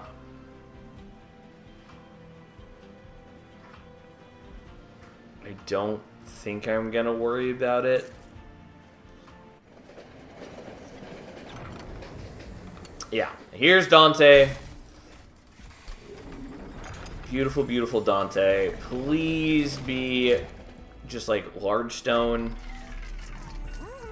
Well, I mean, who am I to turn down more multi-strike? God damn it. Fine. We'll take the HP. I can't spend more time dicking around at Merchants of Steel.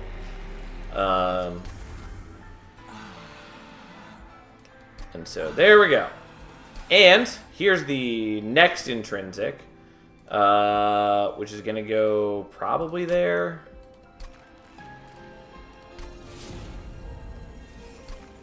It's either there or it's on apparels. I think it actually probably goes on the perils.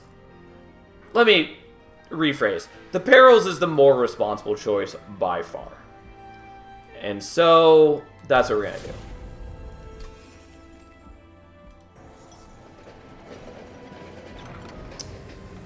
None of these matter. Doesn't matter, especially because we didn't get large stone. And then we are getting rid of 2 planks. We're saving the stewards so we can fuse them in a moment. We would have fused them here if we weren't doing the Animus into Dante like we were.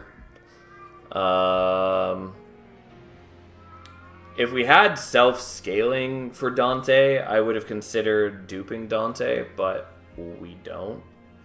And so it's a moot point.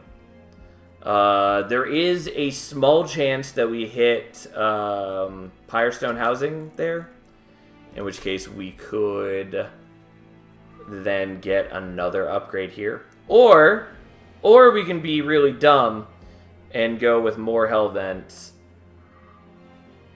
of the dead weights, or just the furnace taps. Frankly, if I see intrinsic in -2, then we intrinsic -2 the furnace tap, and then we dupe it twice. And that is a much more exciting plan. Plinks actually do 13 damage. Forgot about the magic power. Yep. They do a fair bit more. Doesn't super matter, but they do more damage. Anyways, I guess we're doing this. Whatever, fine. Fuck it. Spell shield's fine. Who the fuck cares? Spell shield generally doesn't matter that much in this game.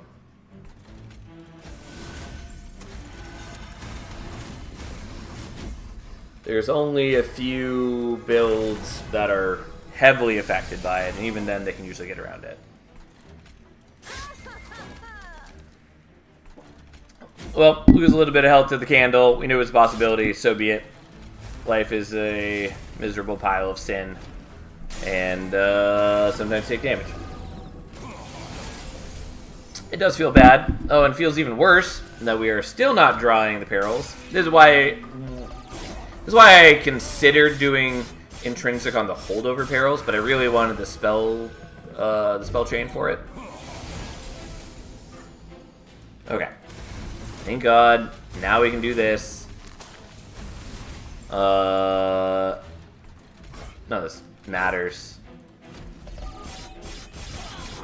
And like, yeah, we're going to be attacking into spikes a little bit, but, you know. We have a bunch of fucking damage already. And more importantly, we have, what, currently 32 damage shields, up to 38 now. I think we'll be okay, even against self-made harpies. 8 attacks per turn. Yeah, 8 attacks.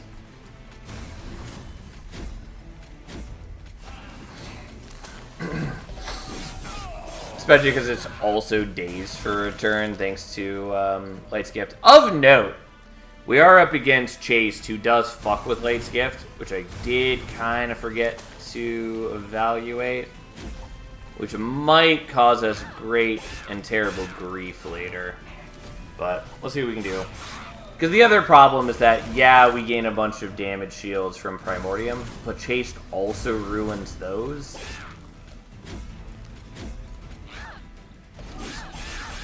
So there is a possibility that we just get, like, destroyed by Chase. It also ruins the rage that we have building up. I will happily take Void Binding. Engraft is just totally free. So there's no reason not to take it, because it's our only healing card. It also makes it so we draw an extra card next turn, and Sap Tap means that we draw a card on the same turn. So there is no downside to it. It always is free every time we use it. Not at all what I wanted from this. Fuck it. Heal a bunch more. Fuck it. Be a piercing Plink. Who cares?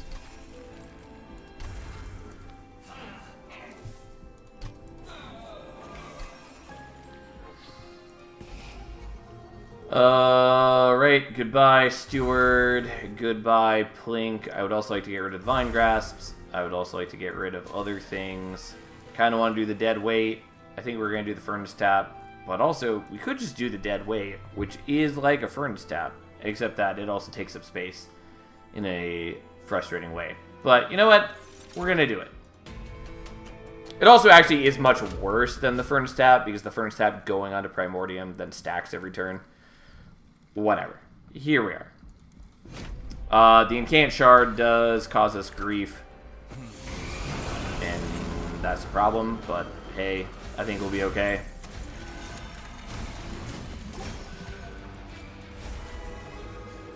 Counterpoint, duping a deadweight is funny. I mean, that's largely why we're doing it. So, as long as you guys enjoy it, then, you know, mission accomplished. Really hate these fucking candles, by the way. It is infuriating when I just don't draw them at a reasonable time. Oh, I need to get rid of that Prism Retrieval. Anyways, whatever. We take damage. Fuck it. We can handle it. It's not like we're in danger for this fight. Chased is the only fight that really fucks with us. This is not good, by the way.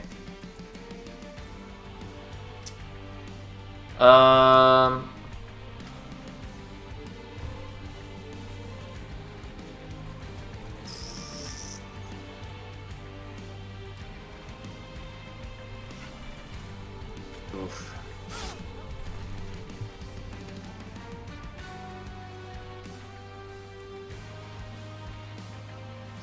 5 times dupe deadweight would be so perfect. This is an awful time to get this, by the way.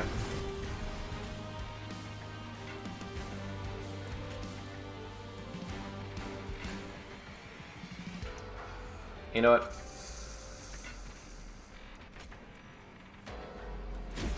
We'll do that. The problem is I still take 30 damage. I would have loved to have used the Vine Grass to at least move the other guy up, but then I wouldn't have been able to do other things. Anyways, it was a problem. If I could have generated the Ember on a lower floor first, it would have been fine, but I couldn't. Anyways, we took a bunch of damage. Fine. This is what we got HP for. It was just the worst timing for the shard, kind of. I mean, because we're relying on Perils and Ember Drain, it's pretty bad for us regardless of when we draw it, but didn't love it. Also, I could have used the Vine Grasp on a prior turn. Oh well. Anyways, we're fine. It does cause issues in that I can't play all of these on the same turn now, and by all of them, I mean I can't play like any of them. Oh well. It's fine.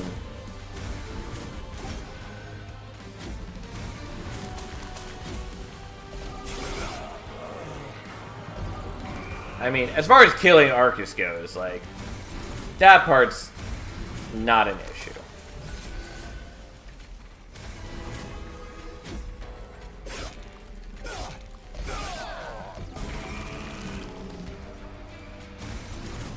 We have a casual 11 attacks. And, you know, just a, you know, only 27 damage shields. I think we can manage. We even gave him that hot, sexy plink in action. I was tempted to give him Root Siege just as a consolation, but, you know, not that gracious, I guess. Yeah, we'll take first step. The Cycle of Life is actually kind of cute. Honestly, maybe worth doing.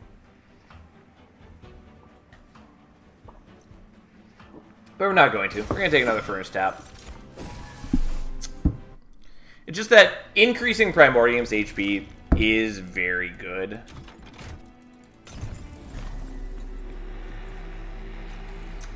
Okay. Sure. Really wanted -2 here.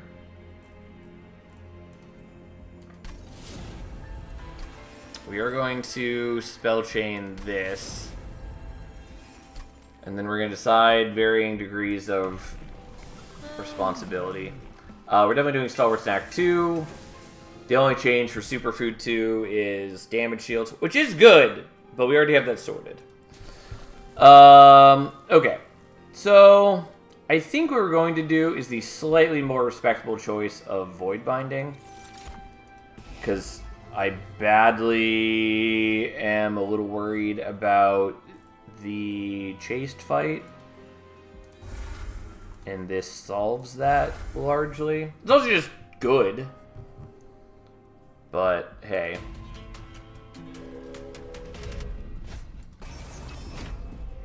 Unfortunately, I don't get to minus cost as many things as I want. If we do see -2 at the final temple, I would appreciate that. But we'll see what happens.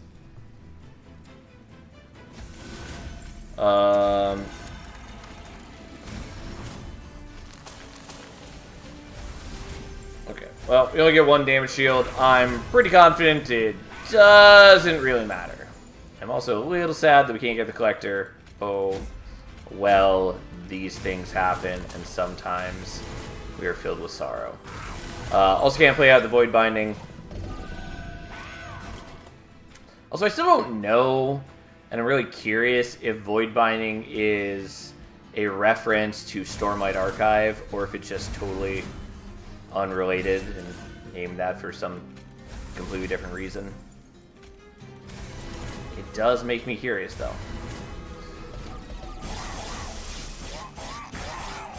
Well, I burned through my damage shields because I just don't have a lot of damage on Dante yet, but that all changes soon. Also, we get an extra 2 attacks per turn and 7 extra damage shields. So, you know, it works out.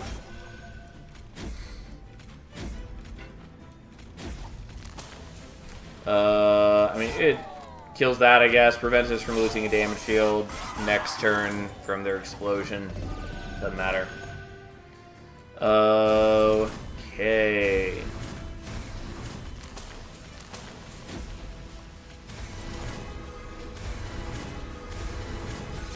Look at us. 13 damage shields a turn. 2 extra attacks. Whole bunch of rage. We're living the dream.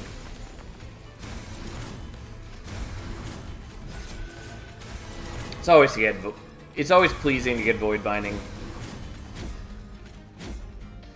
Even if it doesn't happen too often.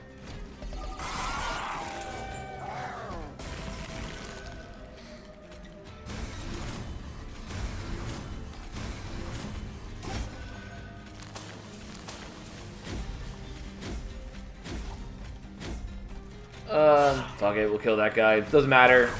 I'm pretty confident that with, 59 damage shields, we'll somehow make do.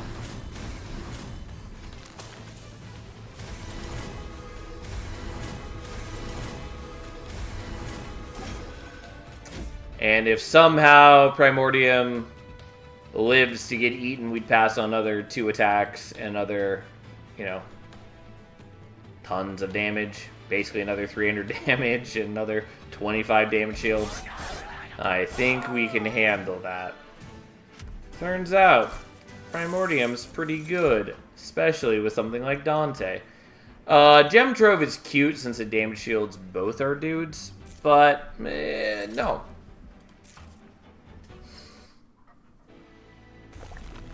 Now, unfortunately, the dupe is there. Oh well, so be it. Okay. It's really hoping for a -2.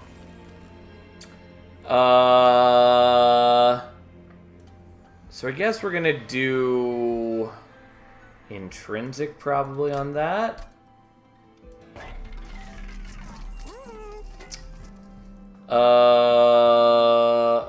Okay. This is energy intensive, but that's probably the right play. We could also do a holdover on this Perils. I think we just want to do this, though.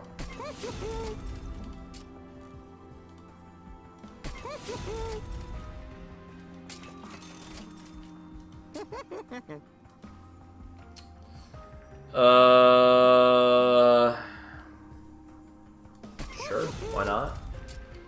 Who really cares?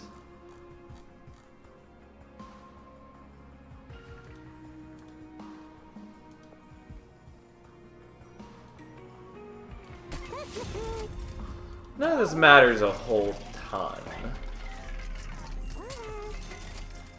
Vapor Funnel's cute. Maybe take Jack Strips. Also, I have not paid to purge a single card up until now. So. Let's get rid of the Vine Grass. Let's get rid of the Plink. Let's get rid of a Root Seeds. Let's get rid of a Root Seeds. Let's get rid of a Root Seeds.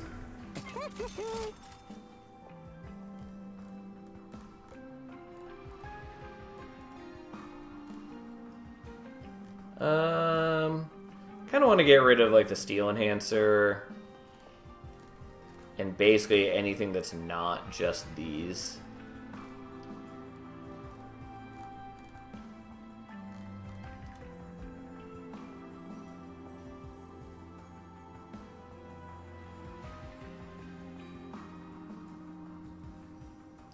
I mean, the Root Seeds are fine. I maybe still want to get rid of them. I don't know. Kind of want to intrinsic this, but the chances that I have enough Ember to play it on turn 1 are low, so I guess we're going to do this probably. Sure. It just means that we can get more damage shields earlier, and I guess we buy that, and then fuck it, fine, who cares. It doesn't really matter. Things are not going to survive to get up to our Pyre room. And again, this is really the only battle that I'm worried about, but we should be fine pretty quickly.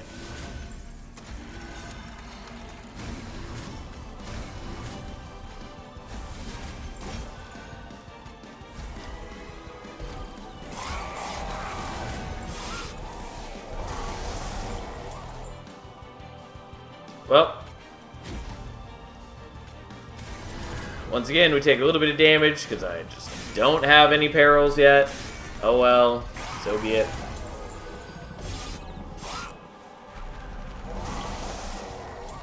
Okay. He does keep fucking with our damage shields and our rage, but we'll make it do.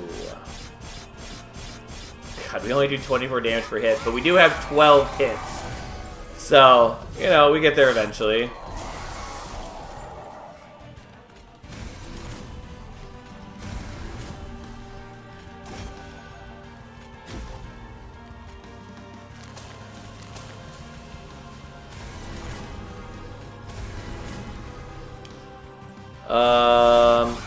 And we do get Ember Drained, who cares? We give off some damage shields.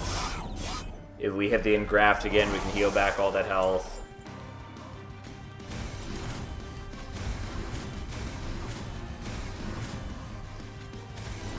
I could be doing a lot more damage to Chase if I were putting all this on Dante. Doesn't really matter. I doubt we're killing Chase early enough anyways.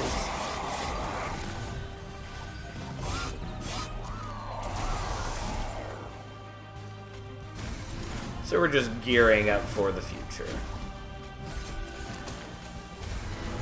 And we have just enough energy to play out everything and finally get rid of the spell chain copies. Oh no, we get Ember Drained more. However shall we manage? Oh, we are killing Chase here. I mean, it helps when we've got, you know, 22 attacks. Turns out that does a lot of work for you. Even with it fucking with our damage shields and our rage every turn. We still do attack 22 times. And so even with moderate damage, we blow him out of the water. And thus, only Divinity remains. And we've already solved the biggest problem of Primordium and Divinity, which is just not dying on like turn 1. Primordium's force multiplier is insane, yes. Like, obviously, if we didn't have the Furnace taps, it wouldn't be quite as crazy. And Dante obviously starts out with a ton of power already. But yeah, just the way power builds with Primordium is pretty nutty. Keep getting amazed by it. Yeah, no, it's real crazy the things you can do with Primordium. By the way, the reason we took the Jack strips was only in case we saw the damage shield guys instead of these ones. I mean, it's still nice beyond that, but that's why we took it. Alright, look at us go. Already up to 300 damage, and next turn's going to be a lot more.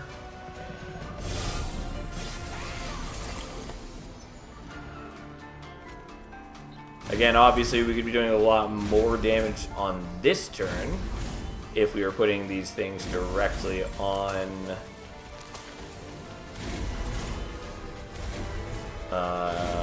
Dante, which we're not. Sadly, I can't play that out because I chose not to take pyro damage. Divinity does still attack us every turn, but we have enough damage shield, so that's not a big deal. Oh no, he's getting armor. However, shall we handle his insane powers? Alright, we're up to 2,000 damage after clearing through the wave.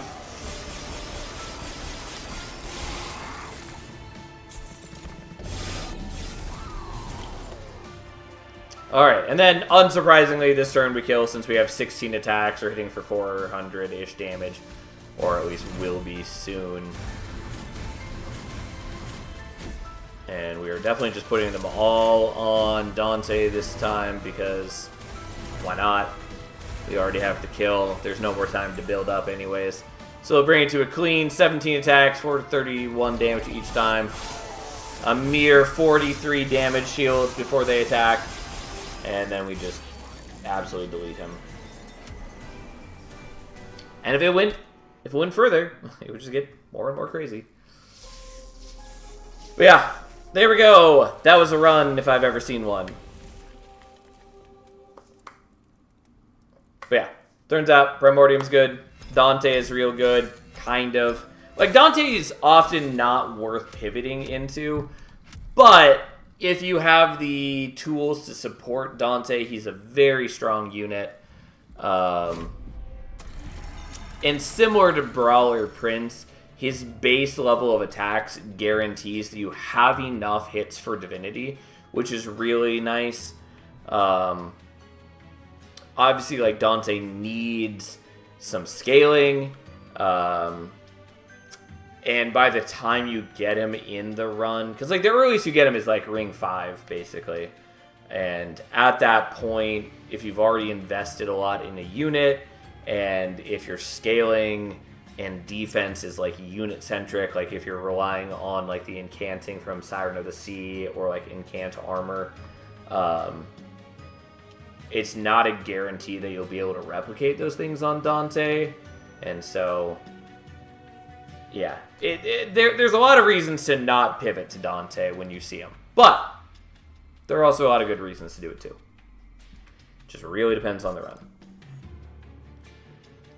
245 and 230 shards, actually very impressive streak, even just 2 runs. I mean, that's pretty much what we do on most runs, but yes. And again, if I were playing more seriously, I could maintain a much longer win streak at 200 plus shards. Like, I've done it before, I can do it, but it requires us to take things a little more seriously than I do. We have Primordium again, which honestly, not really what I wanted to see. We have Patient. Shelter is good. Mind Collapse is good. Excavation Eruption is less good than I want. It's a cool card, it's just that it falls prey to what a lot of cards in Monster Train do, which is that, well, A, the random hitting is kind of annoying, but more to the point, like, the Ember that it generates is just not that important. It can be useful in some builds, especially when you're doing, like, well, in certain things.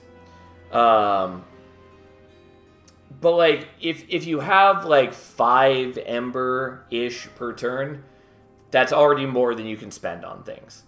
So all the things that generate a lot of ember tend not to be very useful. It's just so much easier to minus cost most or all of your deck. Did you change primary clan to random? It was still on him last time I saw it. I'm pretty confident that I changed it. Maybe I didn't, but I'm pretty sure I did. Anyways, what do we got? We got Decay Decoy, which is a lot less useful when not starting with Spine Chief or Fractures. But maybe we take it anyways. You know what? We're taking it. I do think Boon of the Blacksmith is the better pickup there right now. And then this happens. The problem is that currently Stalwart Snack is what we in the biz call pretty fucking worthless for us. But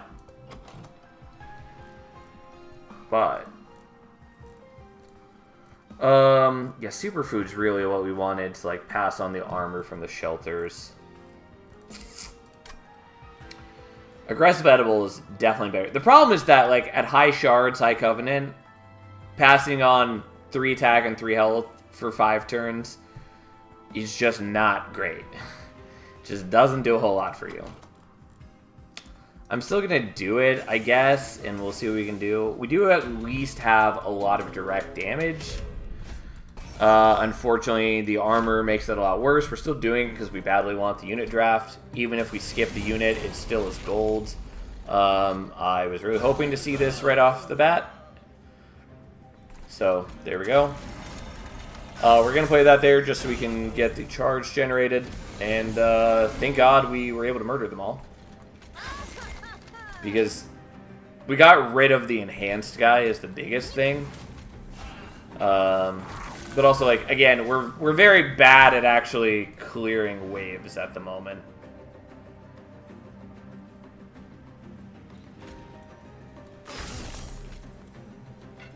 I'm still gonna do it this way and employ you there, I guess.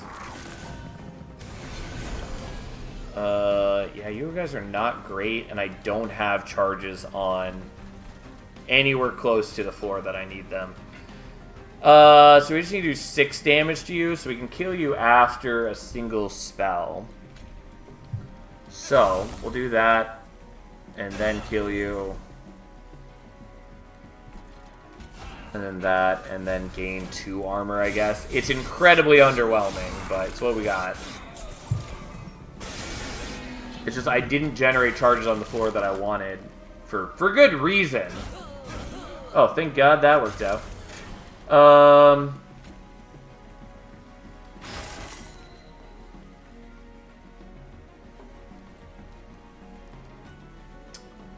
Do I want to do that on this floor? Because it would go to 6 armor.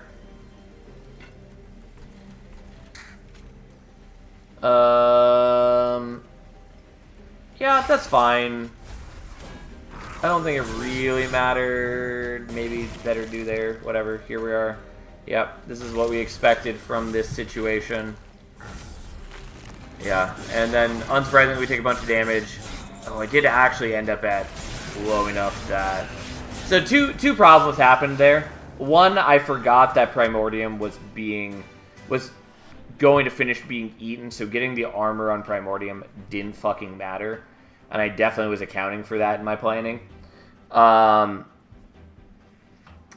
then shooting my dude, I ended up with just enough HP that he exactly killed him, which ended up being bad math. Anyways, wasn't great, is ultimately what we're trying to say.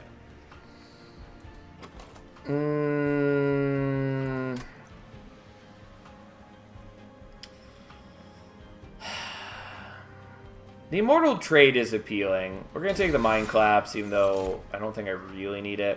We're going to take an Echo Transfer. And then we're going to take Keeper of Echoes here, even though it's a little questionable. Glareminder would have been the perfect option. I also would have considered Glugsider, although Glugsider gets me killed right now. That's a good pickup.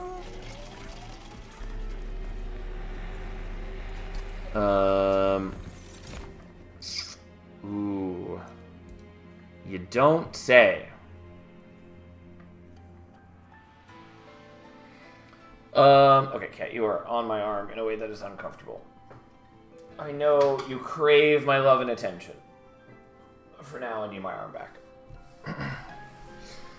Okay, so we have options.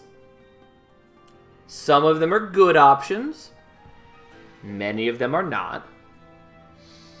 The problem is that I'm pretty sure if that I go high shards right off the bat, I am just going to die in the next fight or two, regardless of what I do. So if we want to see this to the end, I probably need to be a little more conservative. I'll tell you right now what I want to do is I want to take the Bog Deep Cocoon and build into the Bog Deep Cocoon. Is that the wrong choice? 100% that's not going to work. Very bad choice. Absolutely terrible.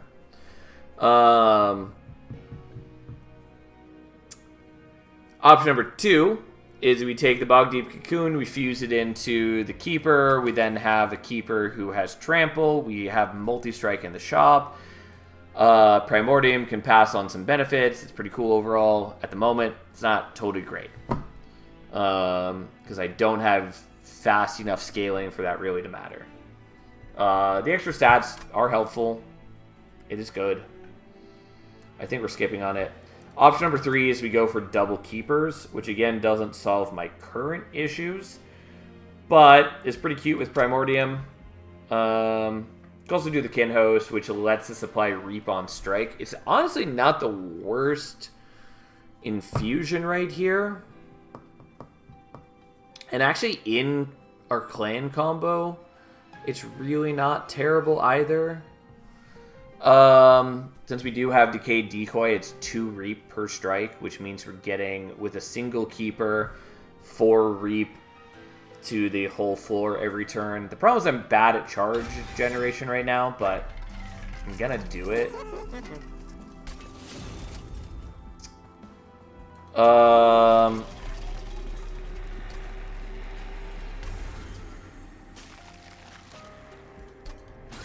And it gives us some armor, which is fine. I think we're doing Spell Chain here, even though that's a little questionable. There's also Spell Chain on the Mind Collapse, which doesn't do anything until we get magic power for it, but honestly isn't bad either. And it's charge positive is the nice part. I think we're doing that, honestly. It's a little questionable. And this is going to go on one of the... It's going to go on a Plink, I guess. Even though, realistically, I should just keep my shards lower. And then we need to decide, am I taking health, or am I waiting till later for quick or more multi-strike? I guess we're going to wait, even though that might be my death now. We're going to do this. We do have a lot of... like, direct damage is the one nice thing.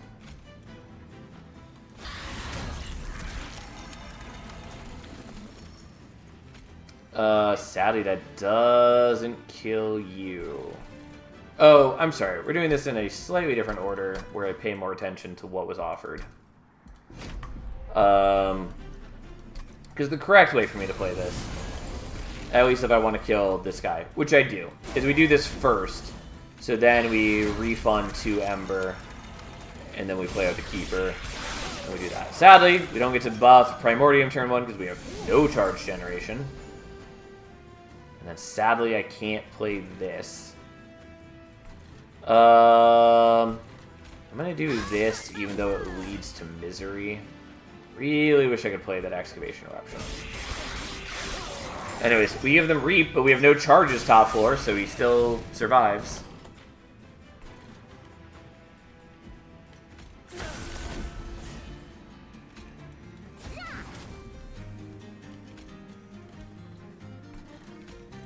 I I need to kill that guy now. Although I should have used this one to do it.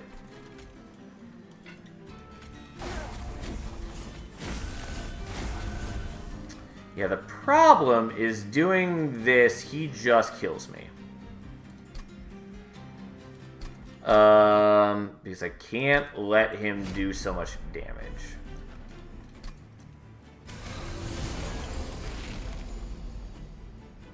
Having the Excavation Eruption turn 2 is really bad. I mean, so is a lot of things, frankly. I think I just have to ignore this. I think it's just way more important that I do. Because then I can do this, which is just so much better. Also, I should have played out the shelter when I had a charge. Wasn't thinking about it. That's an issue. Yeah, that's much better.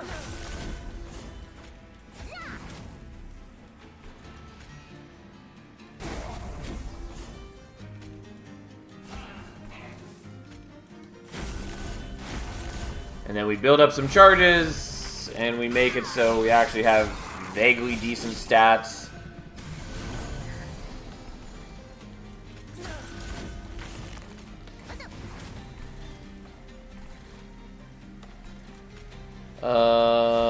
I guess we kill you now, even though we're not. We could have generated charge top floor, which would have been nice. Sure, give that to me. Sweet, beautiful morsel of mine. Okay. Yeah, and then even though I didn't make good use of the shelters earlier, also I should have played out the steward before I did that. Who the fuck cares? We already have the win. We beat his ass to death. Ooh. I will take a Space Prism. Because that's better than my other plan. Why are the things I care about not the ones infused here? I am going to take Revenge of the Damned. Sadly, it's not infused, but if we can get some magic power on it, it's very useful. On the other hand, I already have other things I want the magic power for. Whatever, here we are. I do want the Merchant of Magic for a lot of reasons. I think we're going for the Merchant of Steel, though. Why is there not a temple for a while?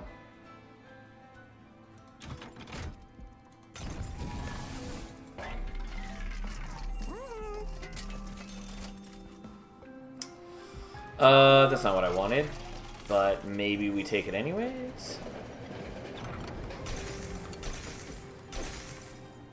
I mean, that's underwhelming as shit, but I'll still take it. Like, unless we swap to aggressive edible, that means basically nothing. So, I have choices to make. I think we're almost certainly going to Hellvent the Keeper here. Which means we probably just want to accept the plus 25 HP or the damage shields. They're both fine. I think probably just the HP. I mean, in most situations right now, the damage shield saves us more health. Yeah, we actually do really want that now that I'm remembering we're up against Patient. Yeah, we're just going to do this. The other half of this is I just took the Space Prism, but we don't have a temple here, so I can't fish for Intrinsic. And so if I am duping the Keeper here, supposing that I survive this battle, of course, I basically still have to take capacity here. Otherwise, there's a good... Like, if I dupe the Keeper here, I won't have capacity to play them at all during that fight. Kind of. Like, I'll get the Space Prism eventually, but it's very clumsy. And we could fish for Intrinsic here, but there's a good chance we don't hit it. Although we do have several of those back-to-back. I don't know. We'll see how greedy I want to be in a moment. I do think we want to remove... God, and like minus costing some things would have been really nice. Anyways, let's remove a steward. And a steward. Because I do still have a number of concerns. Once we can minus cost some things, or get some magic power, or both, etc., things will be looking a lot better. Well, let's just do that and murder those bastards. Would love to stop drawing the shelter at a time where it does nothing for me. That would be great, you know, all things considered.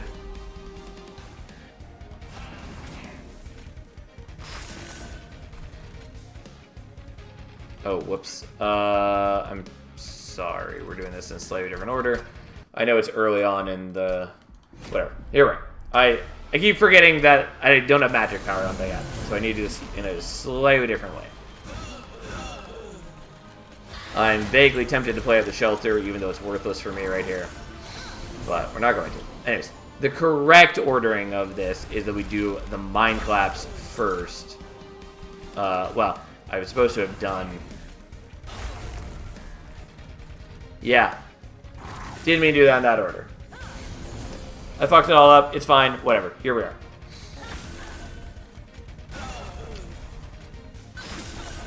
Not at all the way it was meant to go. We do lose out on some things. Oh well. Look at you, Talos, gaining some reap. What a loser. Okay, so we do that. We do that. And then we kill one of you, even though it would have been nice to kill the stronger one. And thus, we gain armor and beautiful, beautiful stats. Sadly, Primordium, I keep wanting to say burns out now, which is not exactly correct. I can't use Revenge of the Damned until I have a charge here, which I guess we're going to do, even though it annoys me.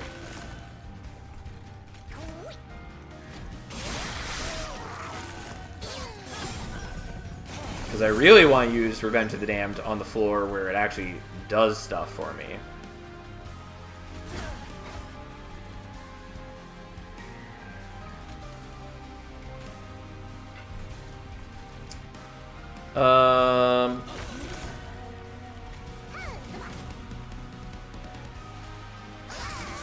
Should have done the Mind Collapse to kill this guy. Wasn't thinking about it. Or more specifically, I was thinking about it, but at the wrong time. It's fine. We drew the other Mind Collapse here. It's all good. And then that means we can knock you down to almost nothing.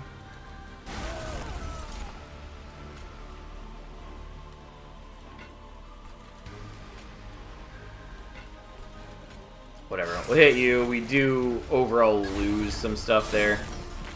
But it's fine. We still come out ahead overall. And then, no surprise, we are the victors here, even though I don't play the shelter, even though I should have. But the Keeper does a fair bit of damage, and we're also building up some Reap, even if we somehow failed there. Anyways, it's all coming together. Well, that's interesting. I don't think we can justify the Furnace Tap. Kind of. It might be doable later, since we do have like the Mind Collapse that we might be able to turn into an alternate Ember Source. I think we're just going to skip on it. It could be good. And there is also the possibility that we could transfer to doing Superfood Primordium at some point if we wanted. I'm going to do draw, and we're going to greed like a madman.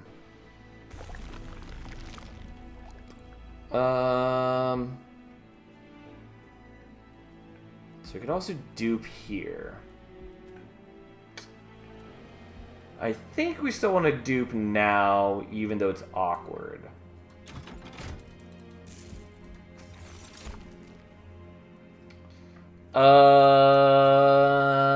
I mean, Mind Orde's fine. I think I'll still take it. It's a lot less relevant with this setup, but still useful. So aggressive edibles, kind of cute. We're gonna go stalwart snack too, and we'll try to make it work. We're doing this. I almost duped the echo transfer without thinking about the whole plan that I just talked about. This is a bad choice. We're gonna try it, and it's likely gonna get me killed. Okay. At least so far, we didn't draw the second key for turn 1. Now what we need to do is draw the Space Prism right here. And we didn't. Why would we draw a Space Prism? Sadly, can't play the Excavation Eruption. Once again, these are reasons that we need to get things minus costed.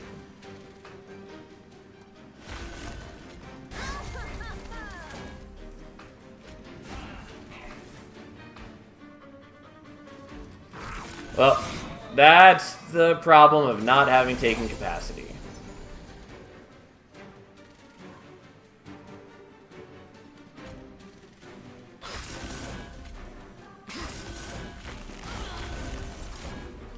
The problem is he comes out way ahead in this exchange because he gets a bunch of armor, but I do still need to do this.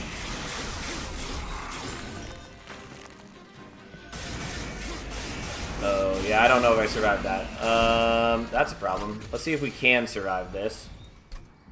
I could also just not play Primordium at the beginning. That is also an option, and is actually probably stronger. I think that's actually what we're going to do.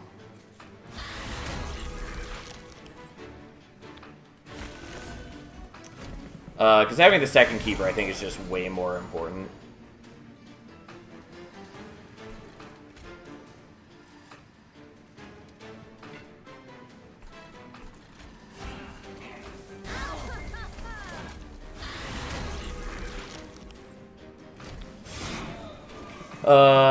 The problem is that I'm still super weak right now, but I at least gain stats much faster this way. I also apply more Reap, which is cute.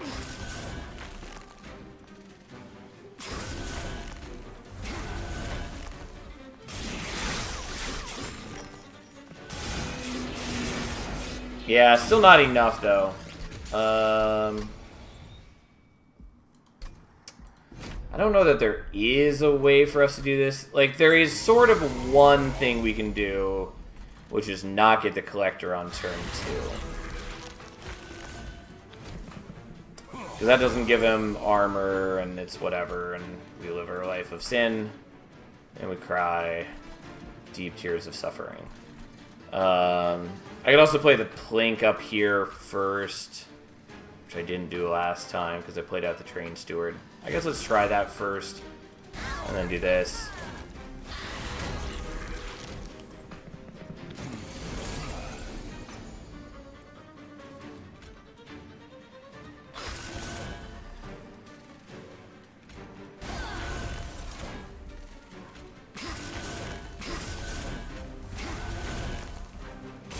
That should be enough to make up the difference.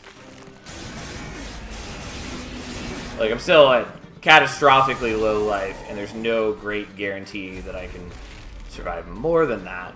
But, hey, here we are.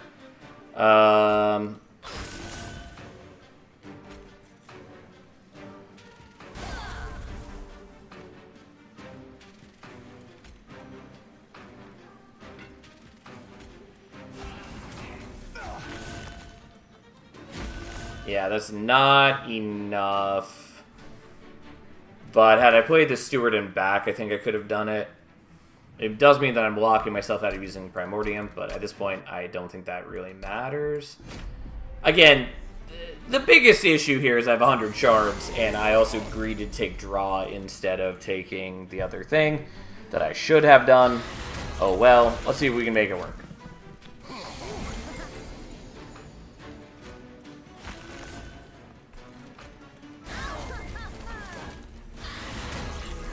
Let's see what we can do.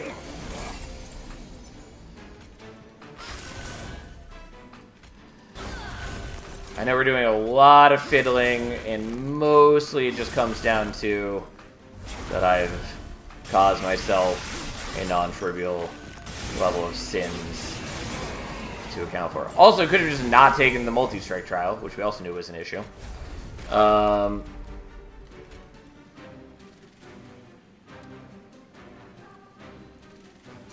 So, if I play you first, then there's still... No, I do need to do this first. Because I need 2 energy on this to kill. So you have to do it like that.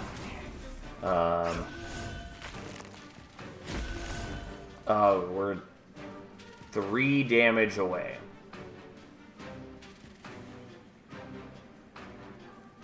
Well... I don't think there's a way around that.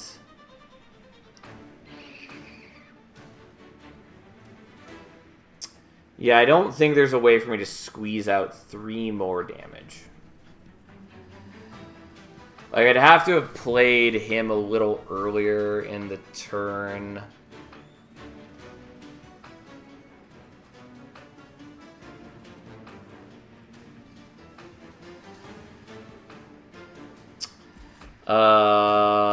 And I just don't think there's a way to do that. Alright, we'll let it die. This is not surprising to me that this is how this has gone based on the choices I made.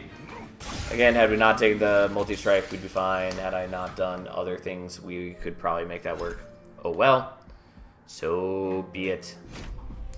Sometimes the greed brings us great and terrible despair.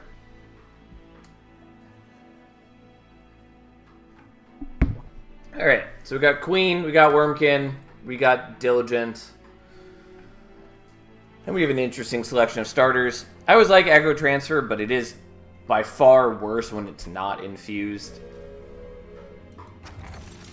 I mean, Cleansing Water is pretty solid, and Scorching Restraints is pretty underwhelming, so... I guess we're taking Sinner Salve, because I don't care about Unbroken Horn. Because again, like, compared to a lot of other deck builders, there's just very little to do with a lot of energy. It's just so easy to minus cost most of your spells, and there's honestly not that many high cost spells to begin with, and there's basically no mid-turn draw, so there's a heavy limit on what you can actually spend Ember on. So we're taking Sinner Salve.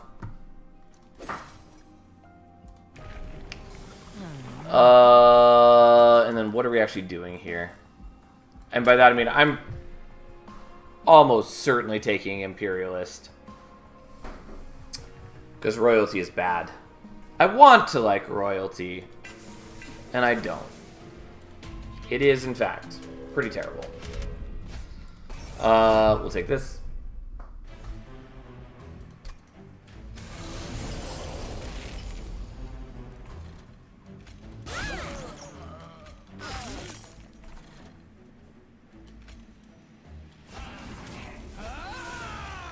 Okay, I guess we're gonna do like this. No, we're gonna get... Fuck, there's no way I can get the Collector. That's infuriating. I can kill him. Can't get the Collector, though, because I just needed to draw a second Impling or an Echo Break. We just needed any sort of thing, and we could have had it. I am going to kill more of these guys just because they are vaguely an issue. Although I would have liked to have played the Enrage. So we do that, and we'll get... We would have dodged the Ember Drain either way, but I wanted to shoot him so I'd have enough charges to do the Echo Transfer.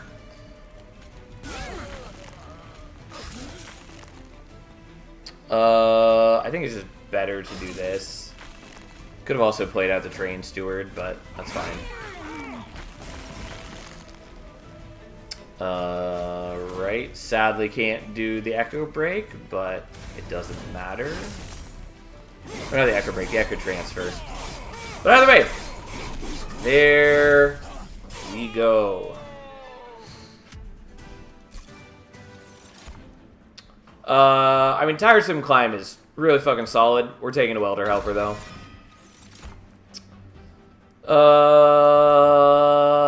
I don't know that we need that shelter.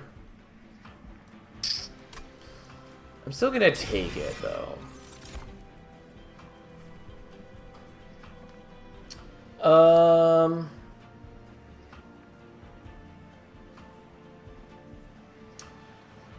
So Kinhost Vessel is good. Hard for us to hatch since our starting cards... Well, specifically the Implings are bad at charge generation.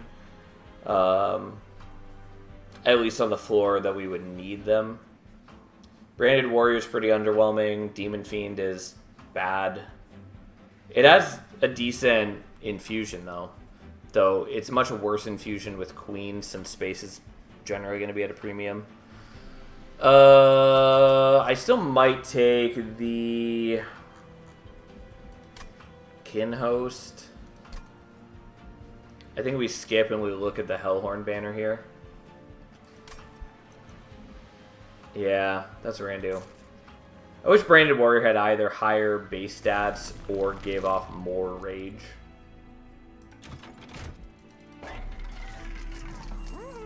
Multi-Strike's good. I want Endless, but sadly because I missed on the Collector and there's no gold here, I can't re-roll. I mean, Rail Beater is fine. It's not exactly what I wanted, but it's not bad, honestly.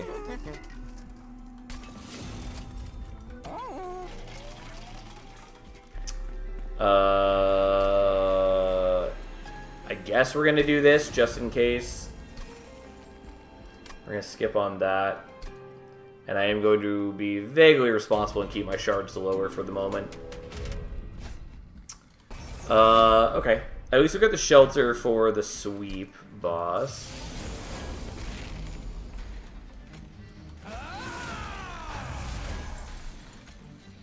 Oh, and you have armor.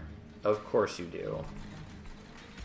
Well, let's do some damage. You just heal up most of it, though.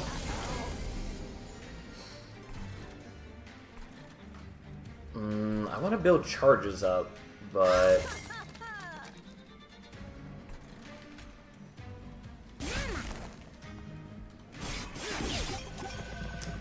I also don't want to use all of my imps because I need them for tossing.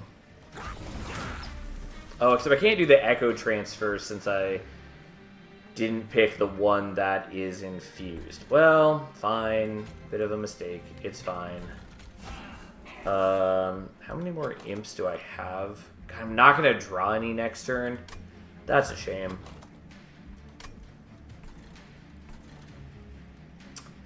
Well, that's not what I wanted to see.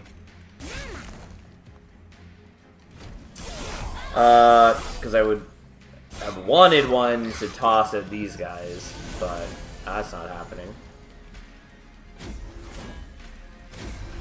I can at least kill that, which is something. Fine.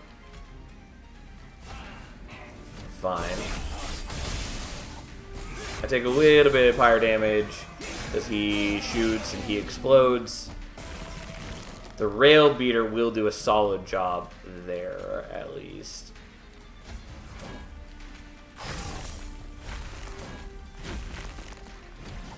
So I think we're totally fine, even if things did not go exactly according to plan.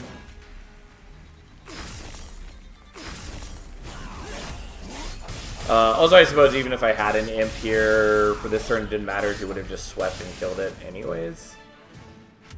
But whatever, it's fine. There's the Fledgling Imp. Absolutely solid. We just need Endless now.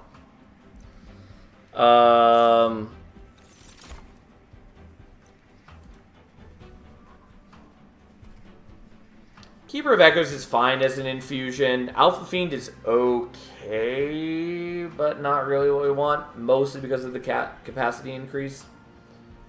I really wish that Alpha Fiend were a 2-space unit, but it's not.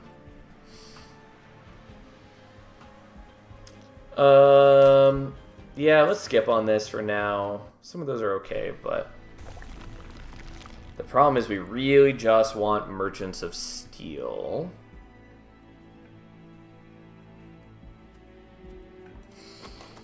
Do I want the Merchant of Magic? Like, there's good stuff I can do there, I guess. But I kind of just want to go here and grab an artifact. The healing's not bad. I don't know what I would do with a Wormkin banner. I guess I'll still do it, even though I really should. Probably just minus cost things, especially because we're up against Diligent. Which is to say, I don't want to get rid of all my spells.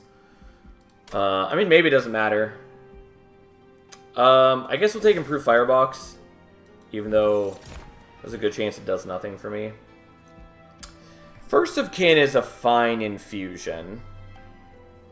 And by that I mean, it's a very good infusion if we're utilizing it. And I think we're not. Although I am banking a lot at the moment upon seeing Endless. Which there's a good chance that we see Endless, it's just not guaranteed.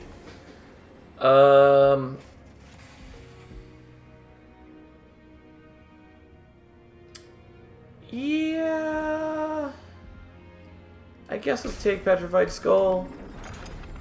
It's been a while since I've seen that. The only, like, bad choice there is generally the sword. And the sword is still good, it's just that it doesn't do for you what you need it to do. Like, it helps you clear waves, but you already need to have good, consistent wave clear regardless. So having a once a fight, okay damage thing is just not good enough.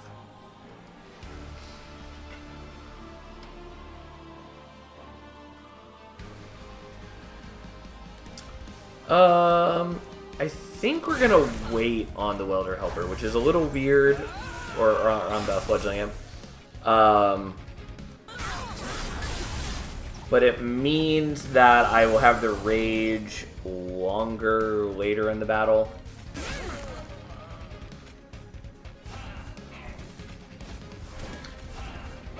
Which is to say closer to Relentless, which is when I actually need it. Also, I dodged the Ember Drain, and I built up a charge, which is relevant, and we blocked Talos' strike. It's all good stuff for me, is what I'm trying to say.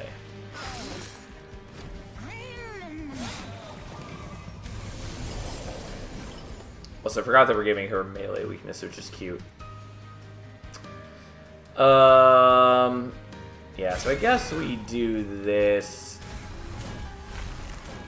We do take a lot of damage on Queen, but so be it. It is what happens. This guy chooses to be a jerk no matter what we do.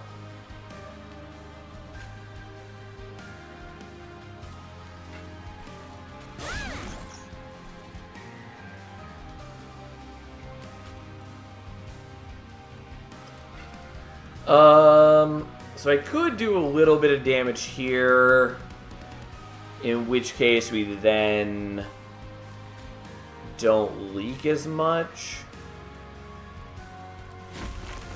But I think I'd rather just get rid of some of these guys, since we're already hurting a bit on health. And I only would have cut down on like 2 damage.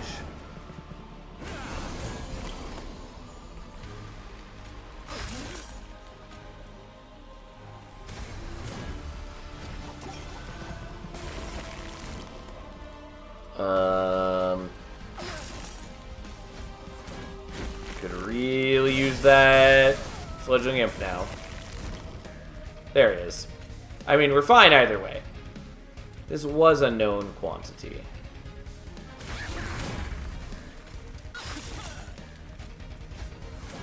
But now it's known even harder. Okay. Ta-da! Beautiful. So, no. Maybe, except I can't cast it yet, but that's a... You know what? We're gonna take it. Yeah, I'm fine with the Steelworker infusion. The Horned Warrior is also cute, but let's take the Steelworker, and let's take Capacity. And then we're going here. And Endless is what we want, very badly.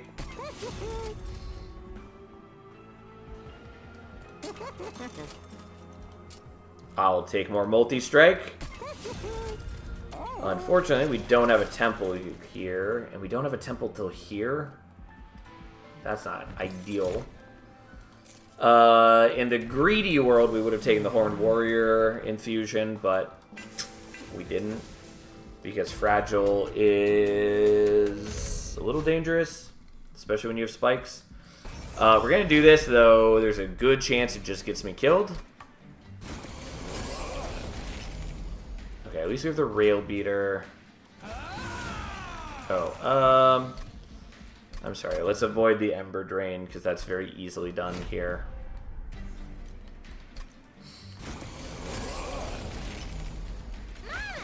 There we go. There's just no reason not to do that. Now, the problem is they have haste. And, oh, thank God I got the Imp.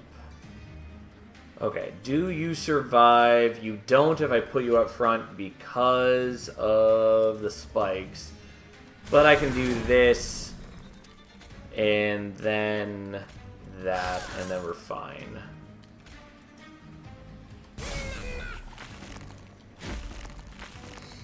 I actually probably should have not played out that second Imp and then played out the Steelworker right here. Whatever.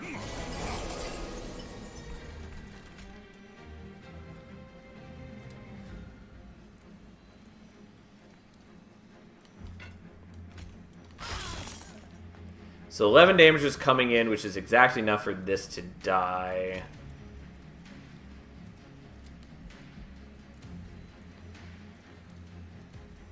Yeah, if I want to not leak, I have to do it this way. At least I think that to be the case. I'm just trying to preserve as much health on Queen as I can. Just because that's important to me.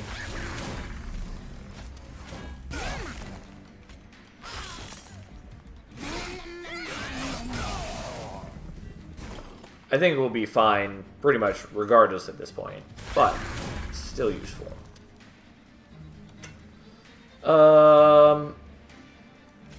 I guess let's do the Inflame, even though we generate less armor with the Shelter, but I think that's okay.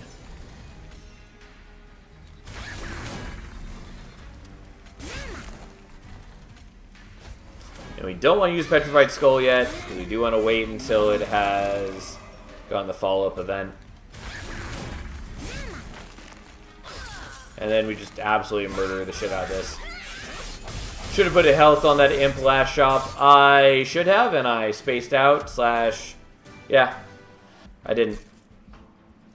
I also feel like maybe I didn't have enough gold for it, but I do see that I have a lot of gold right now, so that's probably a lie. We're taking the Transcendent. But yes, health on the Imp would be valuable. There's Hope for Peace. Okay, so we're going to go to the left here. We're going to hope that we see Endless again. If we don't, that's fine. I could have also gone here to dupe the Transcend Imp. Also probably should have done it on the Fledgling Imp, which was originally planning. But now I'm getting greedy. Anyways, it's fine. Also take Firestone Housing, I guess. I should have looked at the shop first, because those are my normal rules, but here we are. Don't mind me. And we can afford this. And there's Endless. Easy. Never in question. Not that I really need to put HP on this now, because it's going to be duplicating the armor generation from the Fledgling Imp. So, it's just not really a concern. Regardless, let's get rid of some things. Let's just get rid of some stewards. I also don't really need the steel worker anymore. Oh well, is what we got. Heaven Seal is a little risky just because we are heavily contingent upon when we draw things. I could play One Horn's Tome turn 1, but we're not going to. Actually, probably should have played it just to get rid of it, because it doesn't really help in this battle.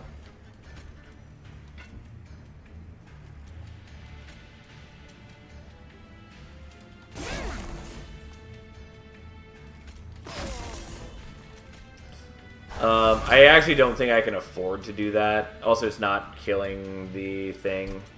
I was trying to get the collector. It doesn't work to do it that way anyways. We're going to play this responsibly. Because if I do that, then I don't draw the Fledgling Imp through like the rest of the battle, and that just immediately kills me. It's almost like I built my entire game plan around that.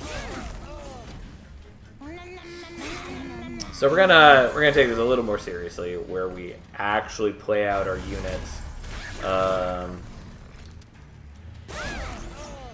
I could have avoided the Ember Drain by playing out the Impling there first, or by doing the Fledgling Imp. I was not going to do the Fledgling Imp though, because we need to be bulking up our dude. That's the entire point.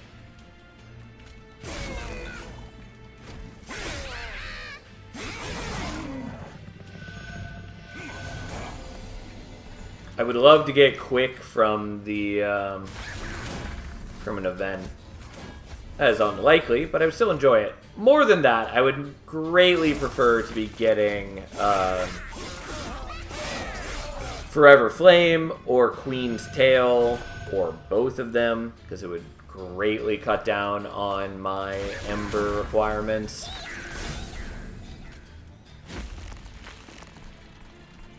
There's no reason not to do this now. Not that we really need that to succeed at this point. Also, it's very cute whenever Cleansing Water takes off his, like, 16 lifesteal, or all of Crystal Cloak's stealth. Turns out it's pretty good. But yeah, we are in good shape. Which is to say, this is easily solved now.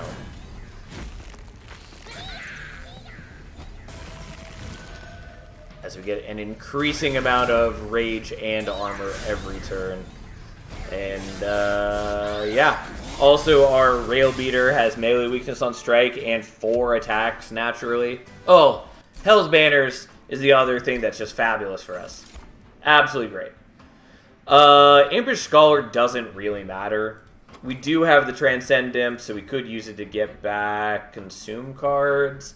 I could use it to get back the Petrified Skull and the One Horn's Tome, which is kind of cute.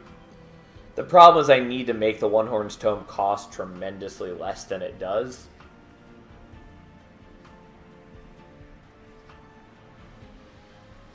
I'll be honest, I kind of want to do it. But it doesn't...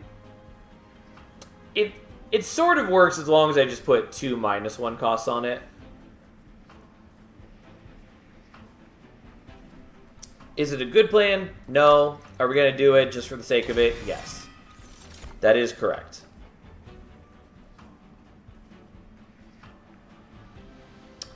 Yeah, I don't really need to worry about the Soul Crushing Guilt. Kind of. I kind of want that artifact just because there's a lot of good pickups for us.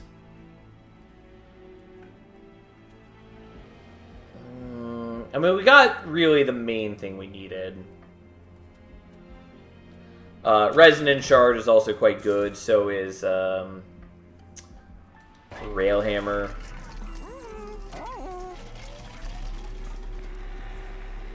Unfortunately, not what I wanted to see, but it's time to get really shenanigans.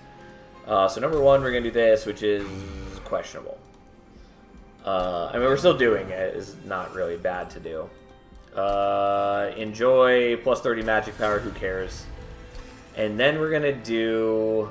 Oh, except if I put intrinsic on you, that is actually a little bit of an annoyance.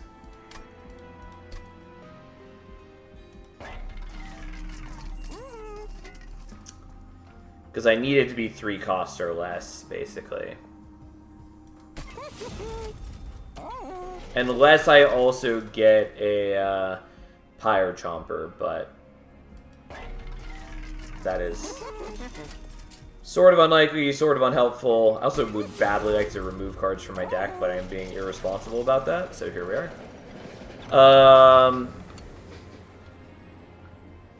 Yeah. So the thing is, we don't actually need melee weakness on Strike, because we already have melee weakness on Strike, and I'm pretty sure we can't get a second one of that. Can we? No, we definitely can, because then it just goes to melee weakness too. So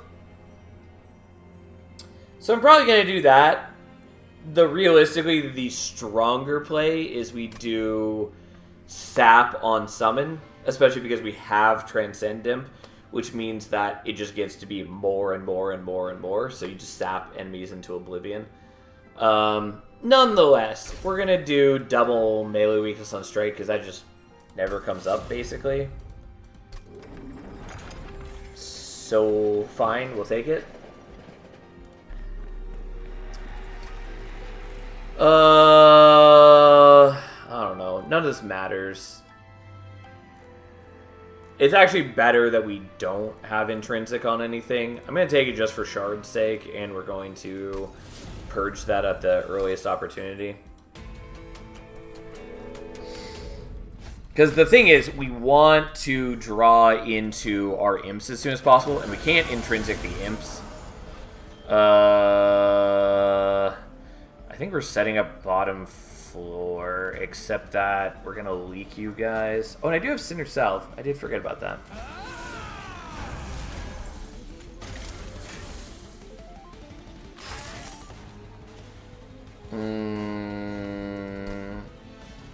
Nah, let's just set up top floor. The Scourges are going to be annoying, but I think it's still just better that we not do this. We will definitely like leak this first wave if we try to set up anywhere else.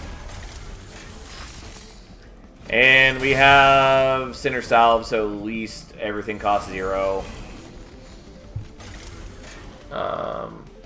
Probably could have done mid-floor, although we have less capacity there, which is annoying.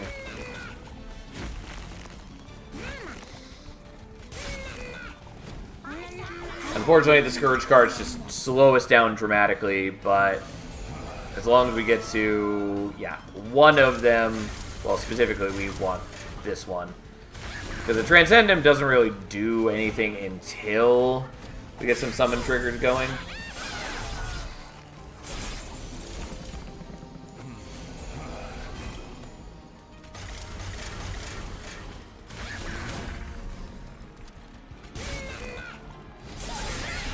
Alright, anyways, we are slowed down on our draws because Scourge Fell is the worst, but luckily we hit the one thing we badly needed, and so everything else is pretty inconsequential.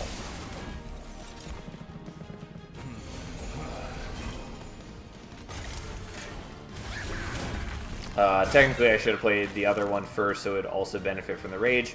It doesn't really matter.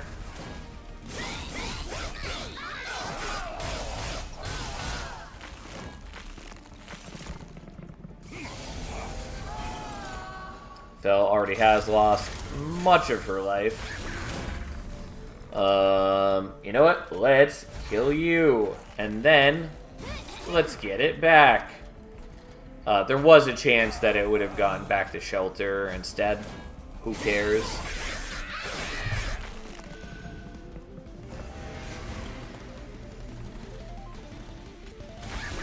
Yeah, if we hadn't drawn the Fledgling Imp this whole time, that would have been catastrophic. Which, to be fair, we partly haven't gone through our deck fully yet because we were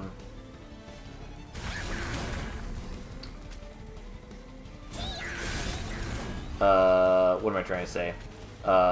Because we're getting the... Because we have Endless on the Fledgling Imp, and so it's another card that is preventing us from drawing every turn. That's all I'm trying to say. Regardless. Hey, look, we're up to 6 attacks. And we do melee weakness 2 on strike. And we hit for a bunch. Okay. Well, we're going to skip on those. We are going to take more draw. Ember's kind of cute. Capacity would be nice, but we already have enough space to play the 2 imps. That's really all we need. We're just going to go here for the removals.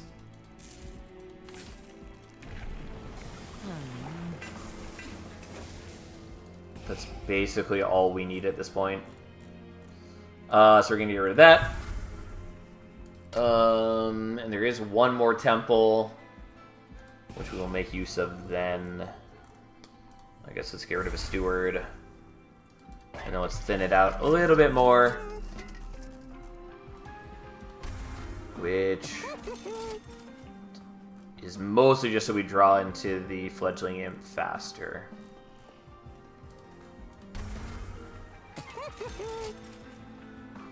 That's fine for now. Okay. Give me that sweet 400 gold. The only thing that can cause us great grief is not drawing things in a good order. Unfortunately, Transcendent, not great to get yet. But... okay, so we're going to play this here so that we don't have it get redrawn this turn.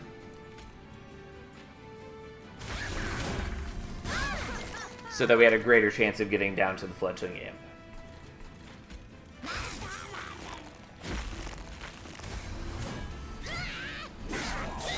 Okay, and then we knew these guys would kill because they do more than enough damage. That's how it works.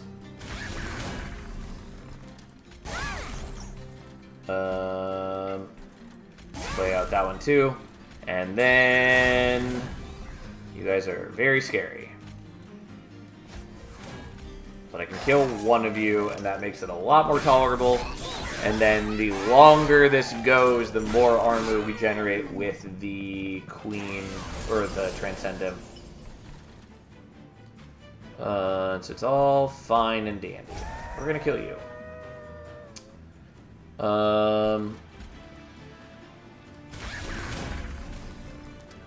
We're putting you there. Gonna kill you.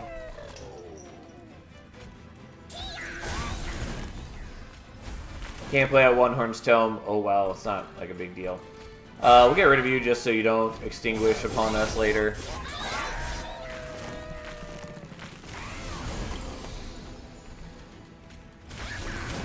The problem with the One Horn's Tome, among other things, is just actually playing it in the first place. Because I need it in the consume pile at the time that I'm playing both my imps, so I can get back 3 Ember. Because that's just how it works.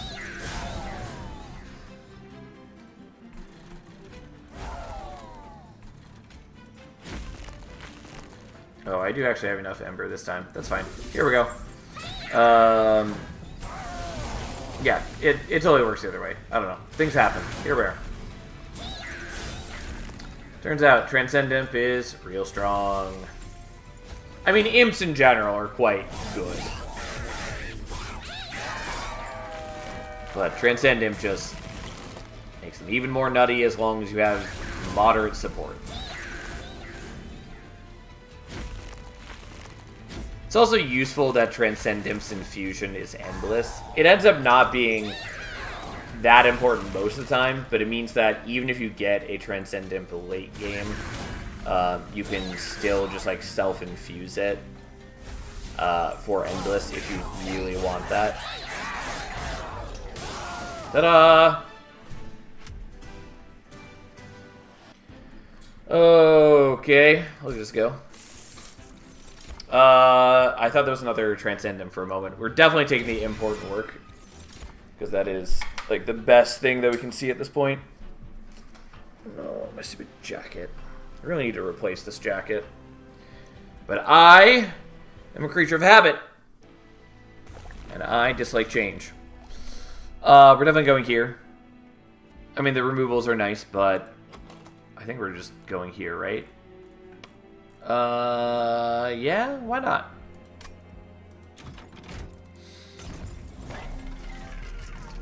No. Faulty Loader's fine, but Scorched Steel is okay. Really not what I was hoping to see. We are going to do the Impish Scholar into the Transcend Imp.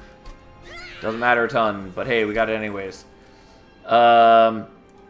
Spell Chain is gonna go on here. Have some piercing as well. Who cares?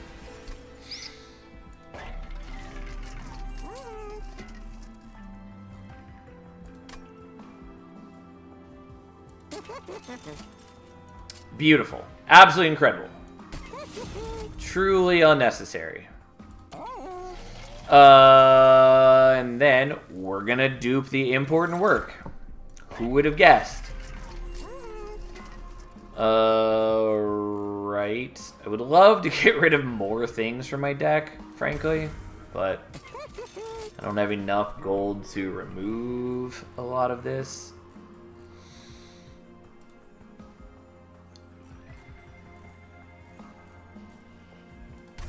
Whatever, fine.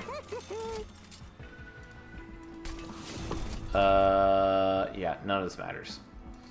I guess we'll do this. Are we? Nah, fuck it. Who cares? Anyways, we're up against Diligent. I don't care in the slightest about his consume. Doesn't bother me. Couldn't care less. I am sad that he has 11 turns of stealth, but, you know, that's a different story. We are going to avoid the Ember Drain.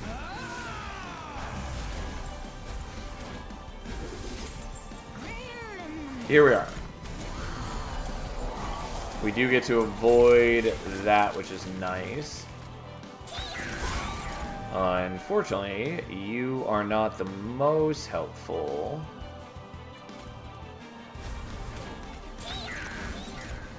But I at least can do this thanks to the Hell's Banners. Just that playing you repeatedly doesn't do a whole ton for me. Oh, and now I didn't play you out again. Well, whatever, fine. I really just need to draw the Fledgling in. That is the big issue.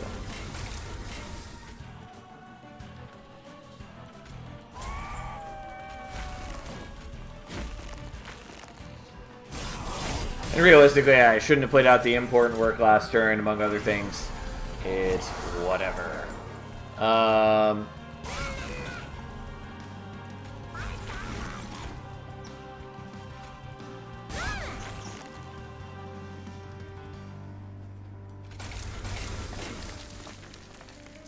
So I do want to use it, but I think we're better served by just letting this happen.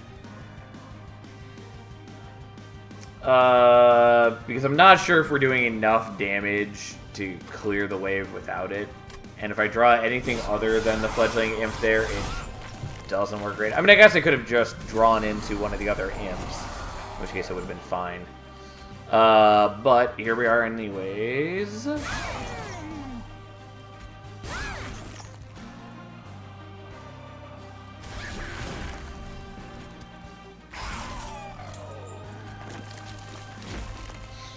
Okay, we're a bit late on defense, but it's coming together.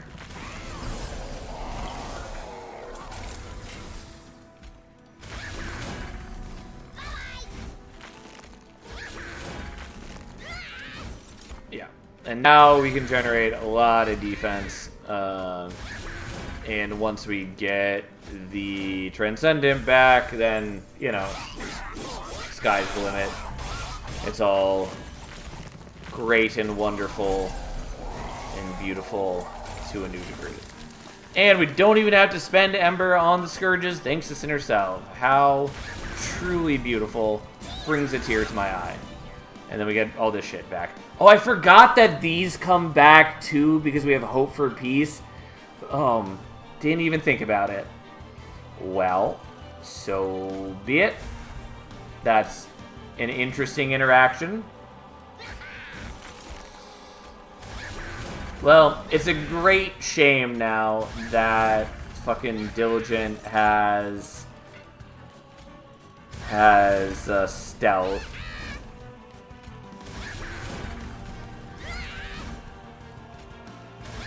God, also I just cannot play all of those.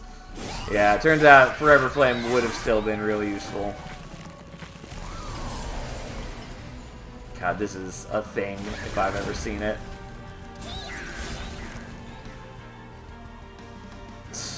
Jesus. What a world.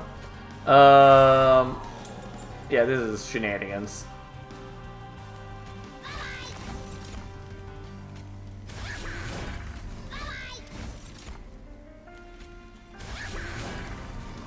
This is just simply too much.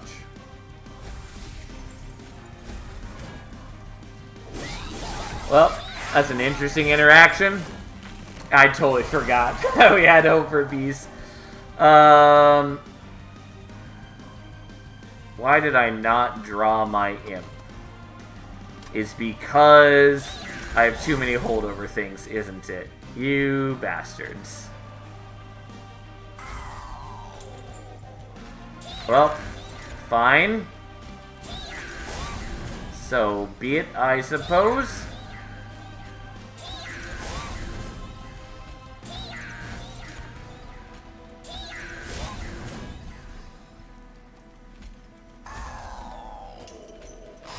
Well, it's not like I really need the Fledgling Imp anymore.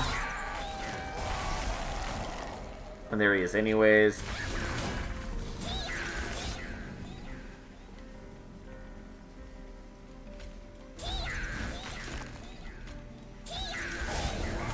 I really wish that I just had slightly more Ember per turn or ways to mitigate these things. That would have been nice. I mean, let's be clear. It's also wholly unnecessary. Like, I can kill my own dude and we're still fine here, I'm sure. I'm not going to, but I kind of want to prove it. But, you know, I've got 1,000 armor and Queen hits for 1,500 on her own. We're good. We can handle it. Turns out, Transcend him.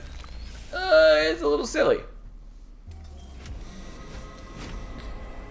Even being nerfed to 2 cost, it's still quite good. And, like, it totally deserved that nerf. I'm glad it's still as strong as it is. Like, it trivializes runs. Sometimes. Oftentimes. But, like, it is a rare. It does require you to be playing with imps. It is substantially weaker if you don't hit certain things. But still. Here we are.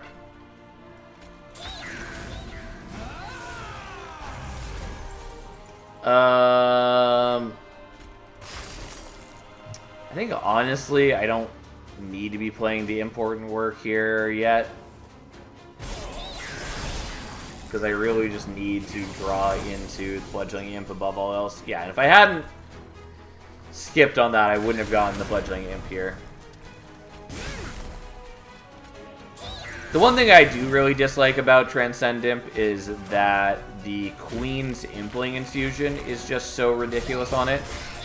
And if you're playing Queen, you just start with the Implings already, and Queen is the champion who's most likely to be using like a Transcend Imp. And so I do dislike that aspect. That it is just largely a self-contained combo, which is sort of underwhelming. But other than that, it's fine. Let's kill you, I guess.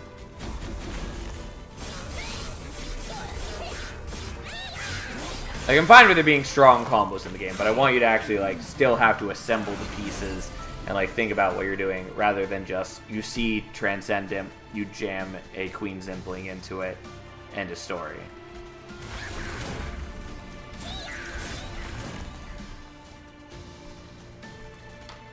Okay, let's kill you.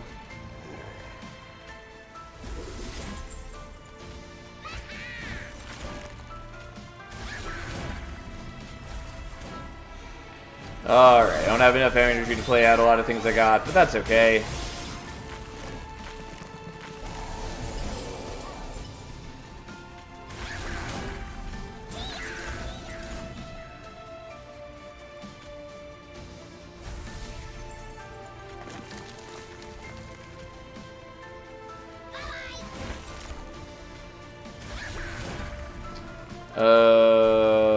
Okay. Should be doing this in a slightly different manner, I think. But okay, whatever.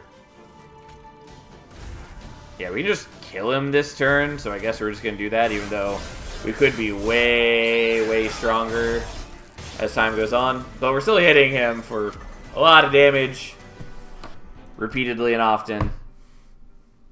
Ta-da! There we go!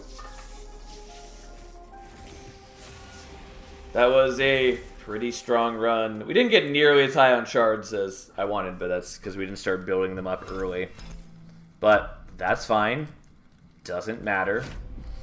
That said, we're going to stop there for the night. It's a little early, but, you know, if we start another run, it will take us quite a bit. And I need to at least attempt to sleep a little bit, as I need to be awake in less than 4 hours. So, that's my life. Regardless, we had some good runs. We had some that did not pan out together. I am a little sad that we lost the Primordium Wormkin run, but I'm not surprised we lost it either. Really, there were multiple things we could have done to have avoided that fate.